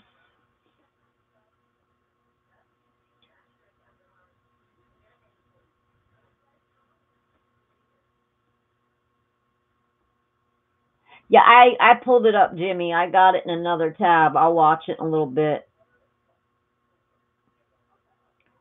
So I wonder, let's see. That'll be continue watching. Who had the meteor shower thing on? Uh-oh. Grand Supreme said, break-in, month's outbreak in Houston ICE facility. Multiple caravans confirmed to have mumps. What did I tell you guys? They're going to infect us all. Damn it all. Got freaking shut that border down. Shut it down, Trump.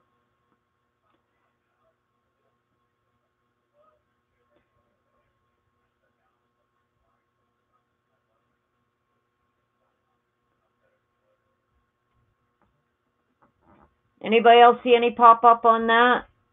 Oh man, I like the Twilight Zone. That was my favorite show, Dennis.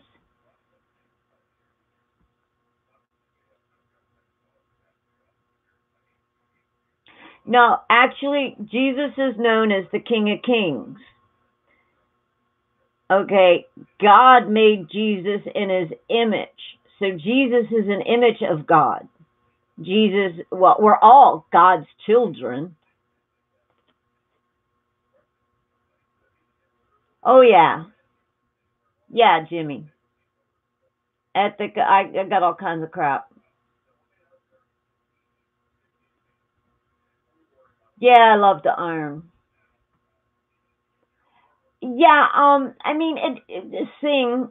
Now you gotta go by the religions. See, now I went to Lutheran churches, I went to Baptist churches, I've been to all different kinds of, except the Catholic Church. I don't know, for some reason they just don't let me in. As Catholic, but it depends by what church, and like, you know, with the Catholic Church, they got a lot on Mary and Moses, you know what I mean? And then, but in the same token, when you walk into a Catholic church, it's so against what God said, because God says, you shall worship no deity before me. So if you got a statue of Mary and all that, isn't that worshiping a deity? So like with the Baptists, Jesus is, you know, the King of Kings or our Lord.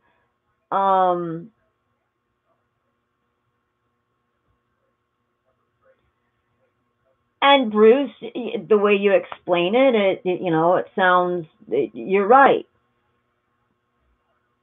But it can mean two things. So it just depends what Bible you're reading from, what faith you follow, because I think everybody tweaks things a little different.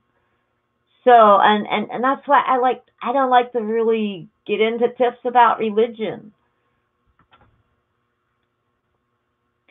Yeah, I know, but I mean, they got the stats. I don't know. I mean, I don't swat any religion, except, you know, the ones that think that they should purify everybody else because, I don't know, we don't think like they do. So, or we don't worship. Okay, that's just stupid. So, I mean, they took my chatting. Oh, man. Don, you're always a bad, bad, bad boy. God, I looked like a little chipmunk when I did that too, didn't I?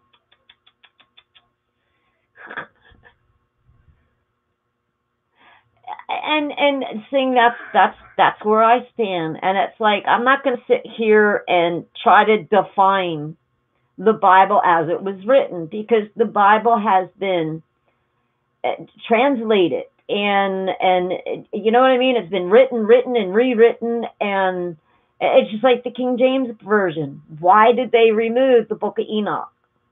For whatever reason, when he wanted that Bible rewritten his way, and he got that guy to do it, they left out the Book of Enoch. And then it went from the Old Testament to the New Testament, and then it tried to decipher thee and thou. And I mean, I remember as a kid reading the Old Testament, and, you know, like, I'm a little kid, and it got all confusing, and then it was telling about the whole tree of life, and I was like,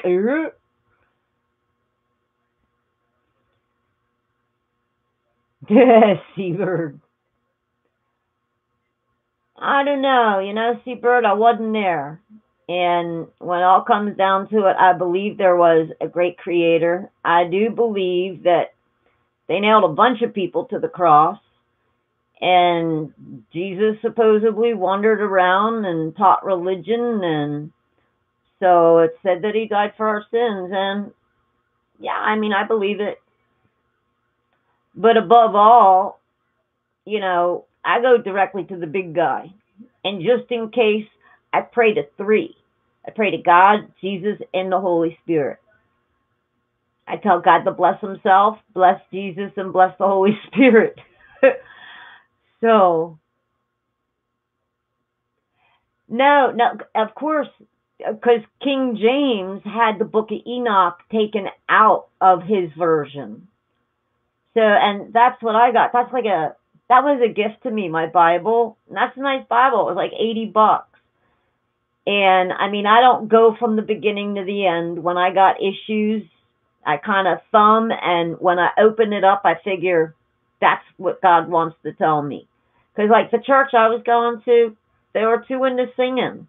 I didn't have a good pastor up there teaching the word. It was more like going to, I don't know, karaoke. I like singing. Makes me feel good. But I want somebody up there that's going to teach me a lesson and is going to help me decipher and understand what that portion of the Bible. Exactly. Saying that's why I say I go right to the big guy first, but I include everyone. You know, because, I mean,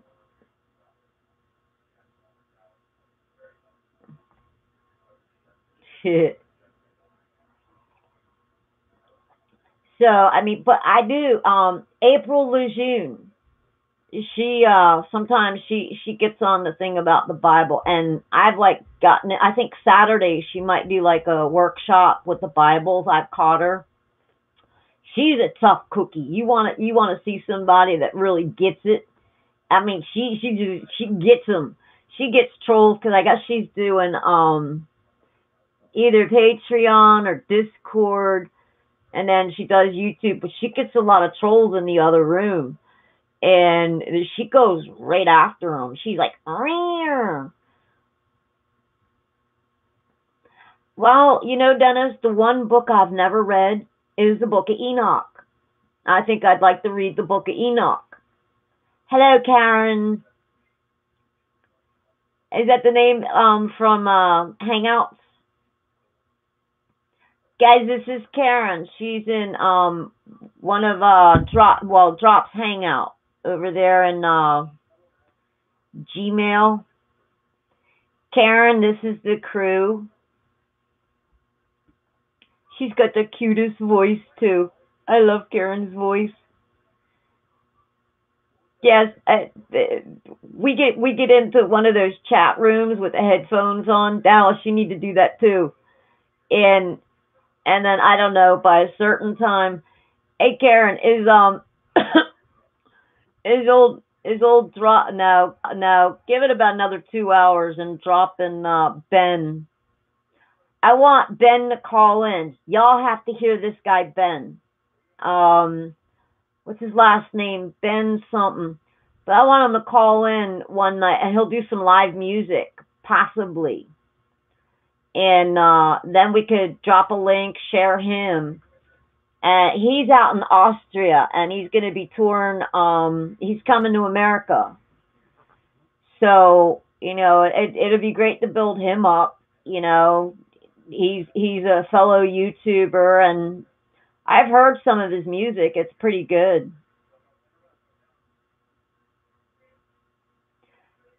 But Dallas, what version? That's what I'm saying. See, Old Testament, New Testament, King James Version, Catholic. It all depends. I haven't read them all. I mean, I've actually completed like 2 Bibles, but I've had like 4 major brain freaking malfunctions, and now I got the lesions. So I don't know if the MS is going to take part of me out or not. Because I had to relearn everything, like 4 times now.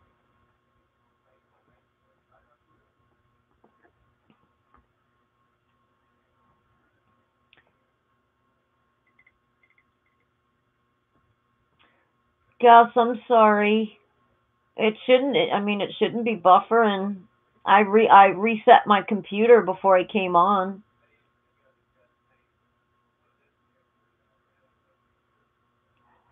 Bruce, last week, you could only withdraw $2,000 tops from Wells Fargo. And then over the weekend, the ATMs weren't even taking debit cards. Like, everything was down.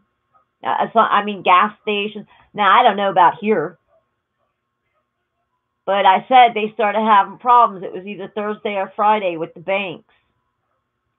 And that just seems kind of odd, so I don't know. Maybe people be freaking going nuts trying to get money out of the bank tomorrow. Probably a good time to stay away. We all kind of knew, you know, should have cash on hand and stocked up with food and water, because if people can't get their money, it's going to get crazy. Everybody just needs to relax and let it work itself out. Well, Dennis, did you hear on New Year's Day that apparently, okay, I saw a couple shows, doesn't mean it's fact, but apparently they were trying to off Trump, and at the same time they tried to take $5 trillion to crash the banking system. And all that stuff got fetched up. There was a guy that was caught over in Russia. And old Vlad got on the phone and said, "Hey, Trump, man, I got a guy here. We just beat the shit out of him, right? We just freaking tar and feather him. And he just happened to have this information. Quick, get down to your bunker." And that's where that Marine died. But the main news never picked it up. Most of the banks are corrupt, Jimmy. That one guy, Greer, Dr. Greer, he encountered someone from the banking system. They were going to give him all kinds of credit cards. And they said, yeah, just get whatever you want. The end of the month, your balance will be zero. So if they can go around offering people like that, just saying, where's the records? And unless they do what that guy did when I took over managing those gas stations in Florida. The bookkeeper himself, and I caught this. I mean, I had my face doing books when I was 16. And we had the green sheets, you know, the old forms. It wasn't just on a computer. You had to do all that crap and sit there with the calculator and then turn it into your dang doohickey guy. But how this guy was stealing money is he was writing down fake accounts. Because we didn't have credit cards. The gas stations actually did credit to companies. This guy was stealing at least $300 a day from this gas station. And he was writing them off for bad pay. So I'm wondering if that's what the banks are doing. Because that guy was a bookkeeper a heck of a lot longer. Now, I did, books for the family. That's right. I did books for the family. I did books for a couple companies, 3 companies. And I started at 16.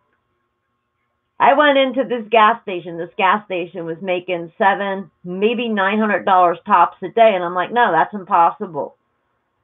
So, I was over at the other gas station and I said, make me an office over there. So, right, the ceilings were like 5'3". And anybody that had to come get paid, they had to stand at the door because I was the only one that fit in this one office. But I set cameras up and I sat there watching people. And this guy refused to show me the way he was doing the books. I seen like the workers stealing. This one took 2 packs of cigarettes home, grabbed a couple sodas, grabbed the munchies. There's all this money going out. Then looking at the books, I'm like, who's this company? I just sat there and watched for a couple weeks, and I watched what everyone did. I said, fire them all. Fire everyone. Get rid of the bookkeeper. Get rid of everybody. Let's you and me get in here. You open up. Not a morning person, guys. So it got opened up. I went in. I closed up. And that freaking company was making $1,800 a day. And I said, no, lower the gas to 1 penny, because you could only make at that time 4 cents on a gallon in a gas station. That's it. All the other money you pay, that gas station is only making 4 cents on the gallon. That's it. That's all they make. And, like with the cigarettes, for a carton of cigarettes, their profit might be 2 packs of cigarettes. So, I mean, and I guess the best money they make is probably on pop and water. But no, I fired everyone, and I went in, I opened it up. And matter of fact, it was $1 million deal. And when the owner found out just how much that gas station could have made him potentially, I think he was selling his lease out to, I don't know, a CVS or Walgreens or something. And had those books been up higher where he was making a lot more, he would have made a lot more. But yeah, man, I can go into any business. I can tell you where you're screwing up. I can tell you how to make money, and I can tell you know when to fold them.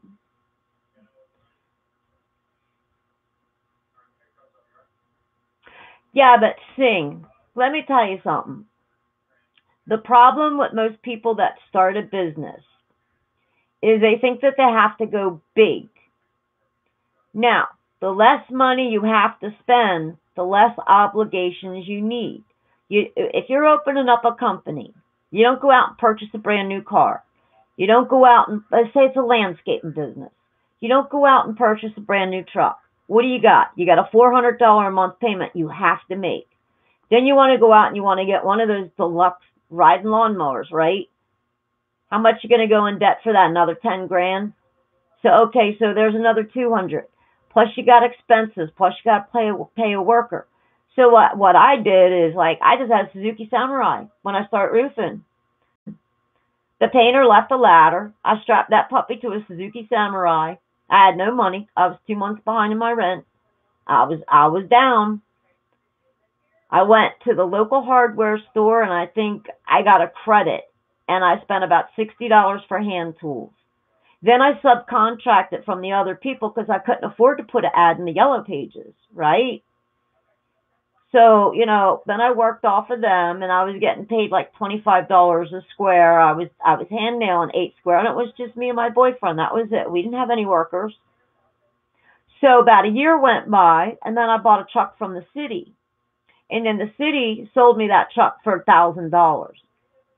And it had a crew cab. I mean, it was a truck. We called it the Seabiscuit. That thing was old. But I tell you, you could throw a ton of shingles in the back of that thing. When it drove down the road, it just went like this. That's why we call it the Seabiscuit. But that truck was bought and paid for. So I didn't have any expenses. You know, okay, by the first year, you know, I got like a little 2-line ad in the Yellow Pages, and then I was subcontracting for a bunch of other people.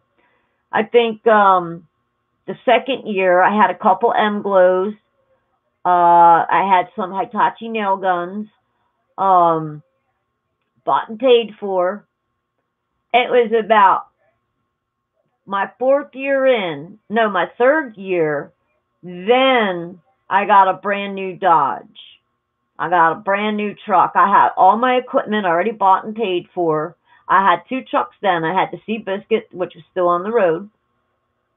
And then I got the new truck. Well, in between, I got a Ford, and that thing, had the engine rebuilt, and it freaking blew in a week. The oil pan underneath was screwed up. So the oil leaked out and freaking the engine. I almost drove it through the shop. By that time, we had people working with us, and I just picked up my hatchet and said, "Fucking Ford!" And I just started beating the truck. And they were like, "I'm stopping her." So after the Ford, I said, "Screw it." And then I went out and I bought, actually, in that truck, after I got rid of the business, I kept the truck. Those payments were $469 a month. And let me tell you something, when I didn't have the business anymore, do you know how many drinks? And I had to work 2 jobs to pay rent and that truck payment. But people go too far into debt. And just because you don't look like all the other people. Now, in the trade I was in, I just so happened to have subcontracted. I did have to carry $1 million a year insurance policy. So, you know, I went from 2 months behind in my rent and a $60 credit to making $250,000 in my 4th year. So, you know, and yeah, the money comes, the money goes. But, you know, making, you know, $20,000, $40,000 a month, you know, bringing it in, that was some nice cash. By that time, I was doing jobs for lawyers, cops, you name it. Got in some trouble with the union, too. Bullies.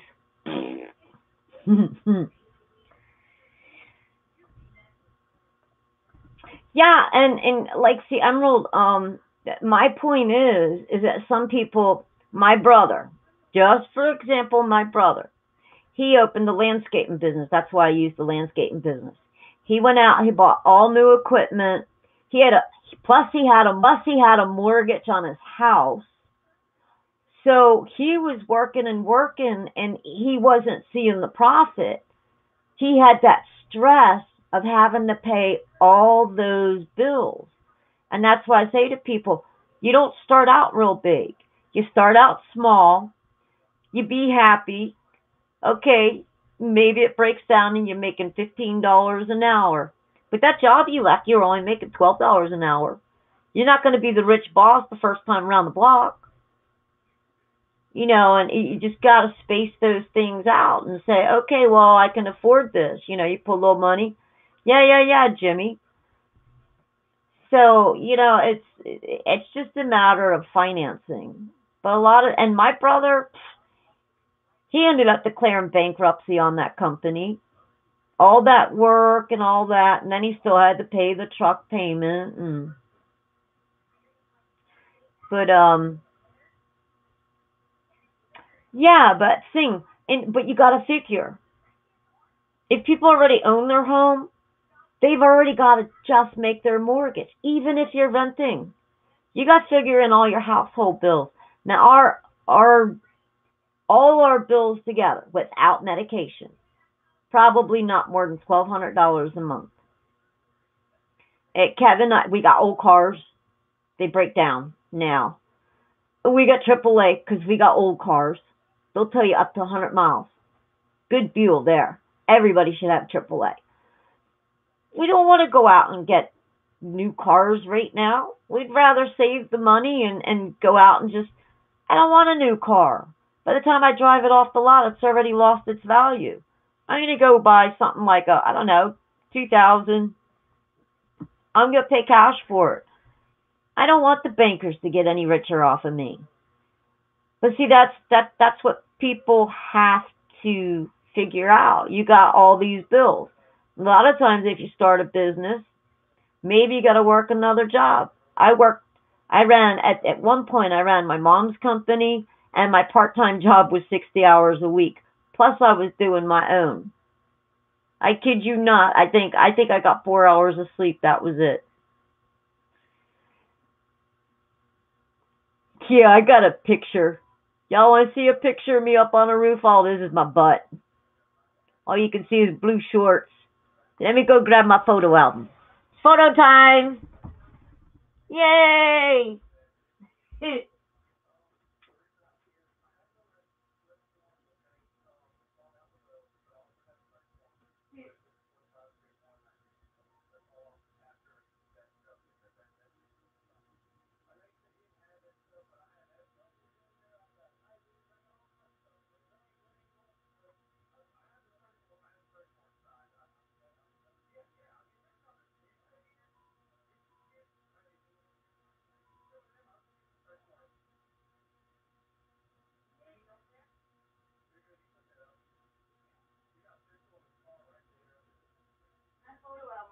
My work. Got dust and fur on it.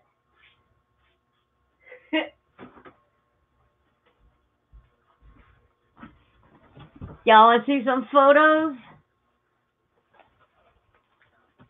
I used to go into jobs, and it was actually for insurance because there are some not so honest people, right?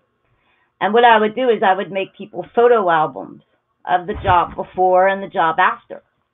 Well, technically I did that so they could say, you ripped my screen, right? So I go all around the house. But anyway, no, they're probably stuck in here.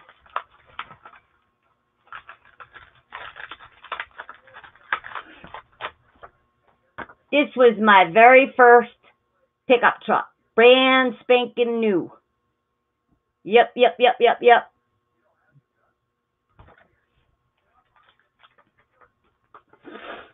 Now I love my Dodges now. Oh, good night, engine.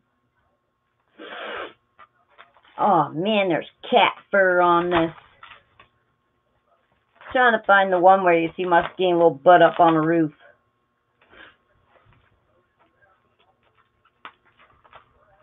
So anyway, I used to make 2 copies. I used to give the people, I used to present them with the photo album when I was done. Before and after, and it was great for insurance. There's only one person, one of the guys went and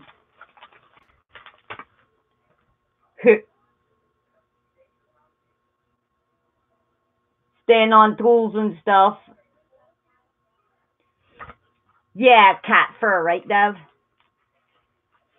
I see there's another one. All you see is my little butt.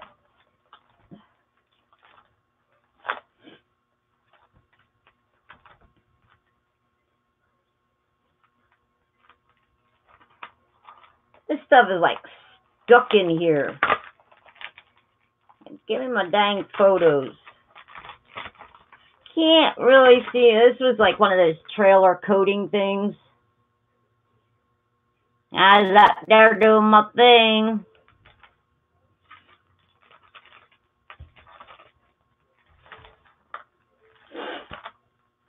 Oh, you'll like this.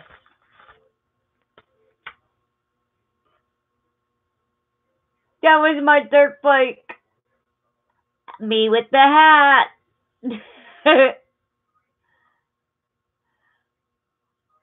I had that dirt bike till I was 19 years old. 19 years old. And this was me, I was like in my 20s.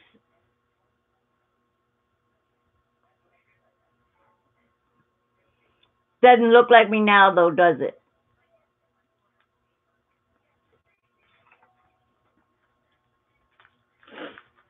Let me see, what else can I show you? I'll show you some long johns.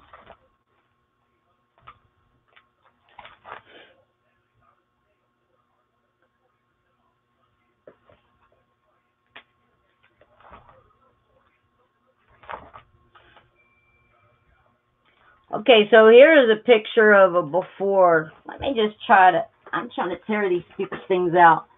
That was a picture before. That was a torch down, right? That roof was all ratty and everything. You gotta check out my BDBs. By the time I got done with that roof, she was looking like that. Oops. She was looking just like that. See how nice and perfect that is?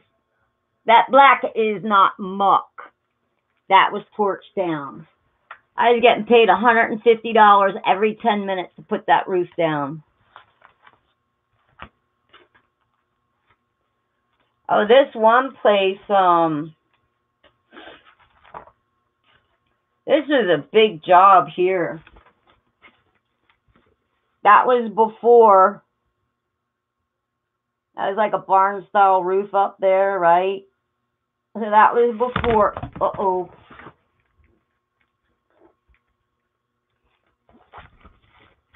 I subbed out the siding. That was all sub work. See, I started subbing to other people, all the building stuff and everything. Of course, we did the roof on it.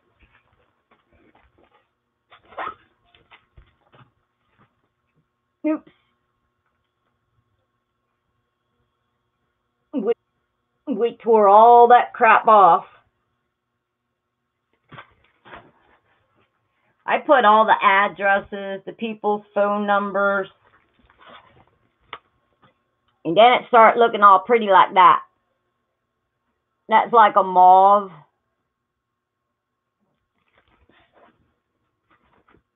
I used to have lunch with their dog every day. And that was the house at the very end. I did that.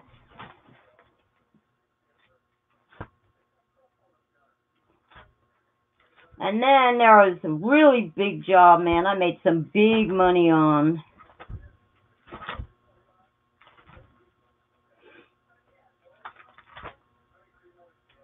Was this church. They wanted some more dorms built that looked like this and everything. Plus, we did all the roofing. So we had to tear off all the roof, put all new roofing on. And then, oh, there you go. You can see where one of the dorms are being built to match it. I subbed that out too. This was about I think it was about $140,000 to redo this church. That was the money then by Wolf. And then of course in the back, more construction and whatnot.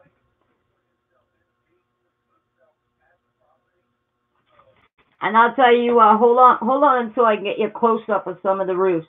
My shit was perfect. I plucked the line every 6 inches. So like, yeah, there was no weave or bob or anything. No, none of that. This guy was really good. Walnut Grove Builders. It was just him and his son.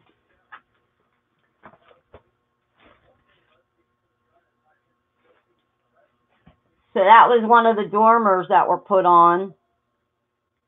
And it had to match the rest of the church perfectly. Got one of the jacks up on the roof there.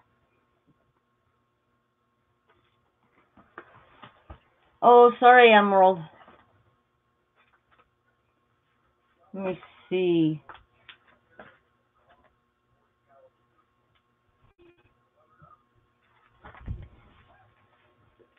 Oh, you guys will love this.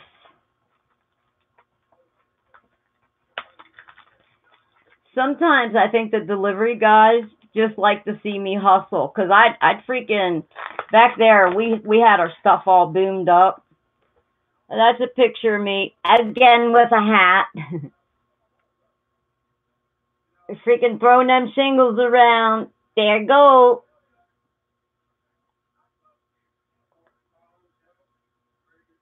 Are you guys liking the photo album or what?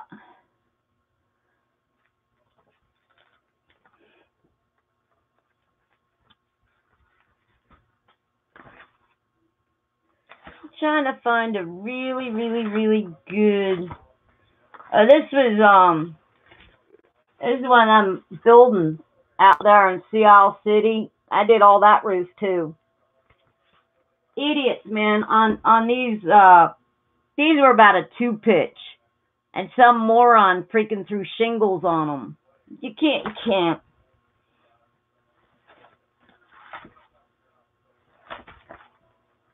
Trying to look for really, really, really good picture of a finished roof that you can see good. I mean, my crap was on time. It was straight. I was actually for GAF. I was talking with the sales rep. We were gonna. This was the lawyer's, one of the lawyer's houses, and I think it was Timberline up there, but that was you just see how straight, how nice I laid my my little valleys there. That shit was straight. GAF on a lot of their pamphlets and everything, they were actually, a lot of that was airbrushed. And like, that was their brochures. So, but anyway, there you go. It's not like I'm sitting here bullshitting anyone that I have a roofing company.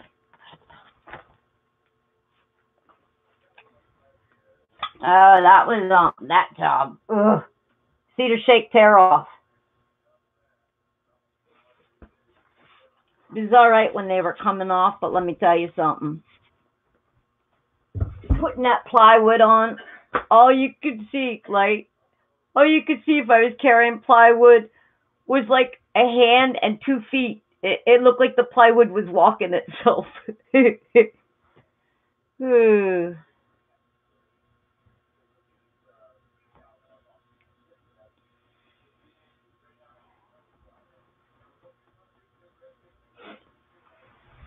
So anyway, that's some of the work I did.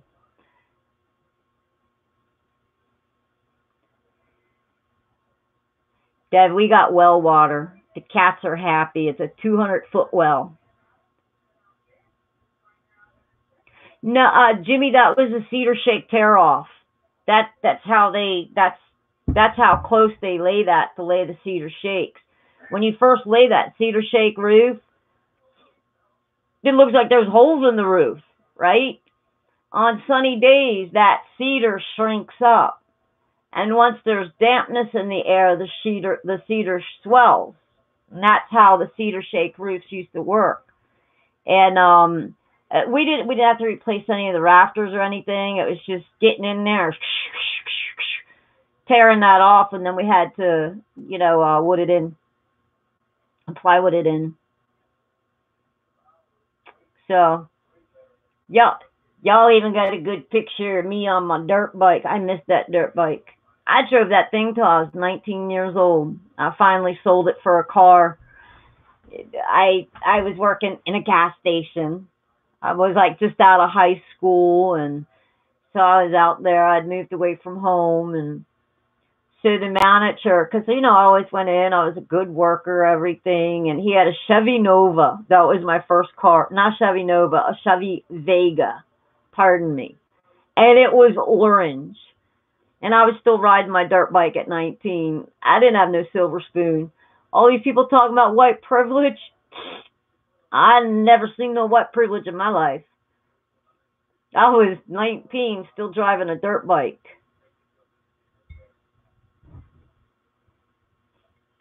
Hey, Deb, did you notice all those pictures? Except maybe one. I was still rocking hats. Baseball cap. Didn't matter. Then I had my other little cool hat on my dirt bike. I got a picture of my mama. It was actually that same day. She went out, and Mama was just a little short. She was Italian, a little pudgy, you know. Okay, she was fat. So she went and straddled my dirt bike. She grabbed my hat, and she did the same pose. It was so funny. So, but yeah, till 19. I just blasted up the railroad tracks. Then I used to go into all those. I'd go into the campgrounds, right? Blast through the campgrounds, get them to chase you on golf carts. Yeah, you know what? I watched a new lady. I was looking at that. Did anybody see that rape case? That girl said she got raped and did a live footage on Facebook. Well, I got into watching that the other night. I couldn't sleep, whatever, and I'm looking, and I mean, I don't really know. I've seen, but this one lady, right? She's a black lady, and she was so cute. I loved it. She had a fan. Every time someone would curse, she'd go whoosh with her fan. You know, one of the little pop down little fan things, and she'd go woo, woo. Then whoosh, that fan would go back in. It was cute. That was her thing. I think everybody has their niche. And Dev, I'm getting a Kangol hat next month. It's a red one. It kind of looks like the beret hat. Well, they have one that's actually called a beret. That one is not, but it's red. I'm like, every month I try to treat myself to something. It's $31, and I have to have it shipped, but that's okay. I think I'm worth $31. $5 for shipping, whatever. Because I'll be rocking that red hat, too. I have my black one for one night and my red one for the other. I think I should wear the red one on Mondays, though. I think that would be disrespectful. I know. God never specified the 7 days. The seventh day. He never said it was Sunday or Monday. Not that I'd seen. Still questionable. On the seventh day ye shall rest. Well, if you start on Monday at the calendar that man made, that seventh day is Sunday. Who's to say Sunday wasn't the first day? You know, I get so confused with that. So, yeah, but, you know, pretty much I've always went to church on Sundays. Except the one church. I did a lot of charity work. I showed up there 5 days a week, you know, feeding homeless people and everything. That was a beautiful thing. I loved it. So, but I think every day we should celebrate God. I got a problem reading a little bit every night, the Bible. Just in case I get it wrong. You know what I mean? Yeah, well, but Dev, the whole calendar thing is man-made. I wasn't here when God made the earth. I figure if I celebrate God every day, I'm good. Doesn't mean I have to go to church every day. God can hear God can hear me just fine from here. Yeah, no, Gambit, Bruce is gonna go live. So I'm cutting tonight down to about midnight, and then we're all gonna join Bruce. And cause I'm gonna go back on tomorrow night, and I was sick all week. Oh man, and then last night, oh my God, out of nowhere, I was sitting there watching the computer, just like typing away, and this water just come pouring off of me.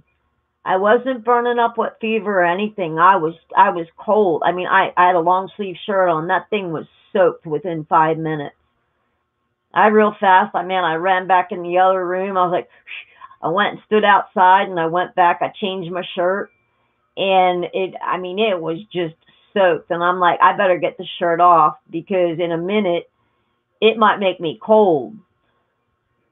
So I don't know what happened. I'm still today actually. No, I did take a nap around 4.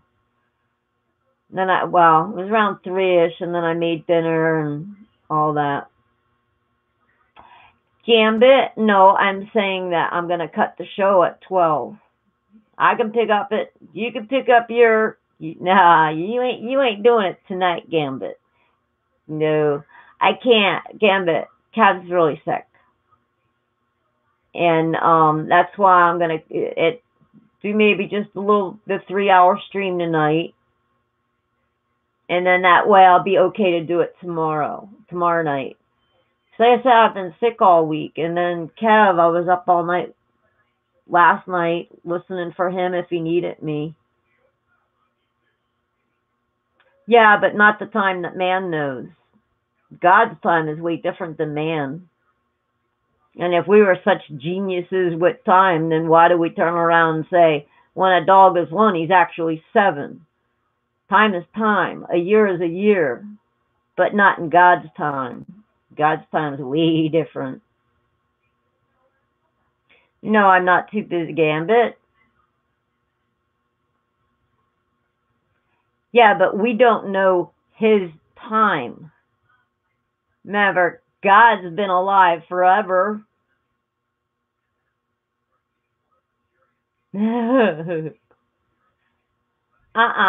Man created Earth time. Man made 24 hours in a day. Man made 60 seconds in a minute. Yep, nope.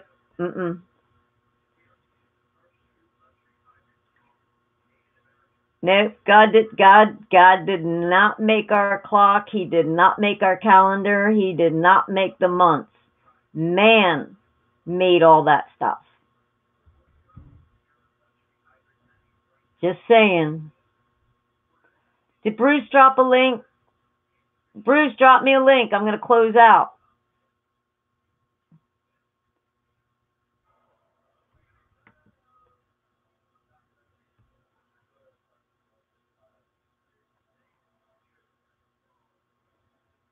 Oh, Dev, I take in a stack of medical records like this.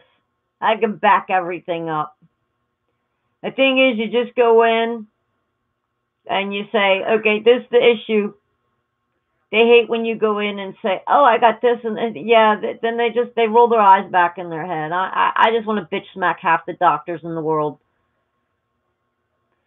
But I hope you get better, Dev.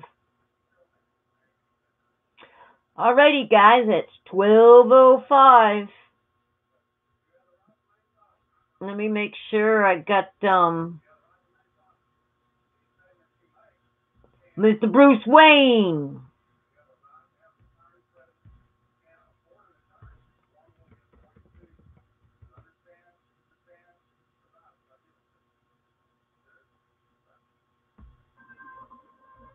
Spring. Oh, what's that? Alrighty, I got a good link in with Bruce. Whoops. Ooh, the wind channel. Where's my room? Alrighty, everybody. Jimmy, you coming?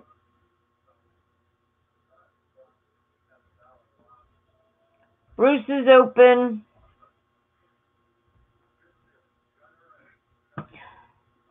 I'm going to say goodnight, everybody. Thanks for hanging. Hope you guys liked the show tonight. I love you all. And God bless. Good night.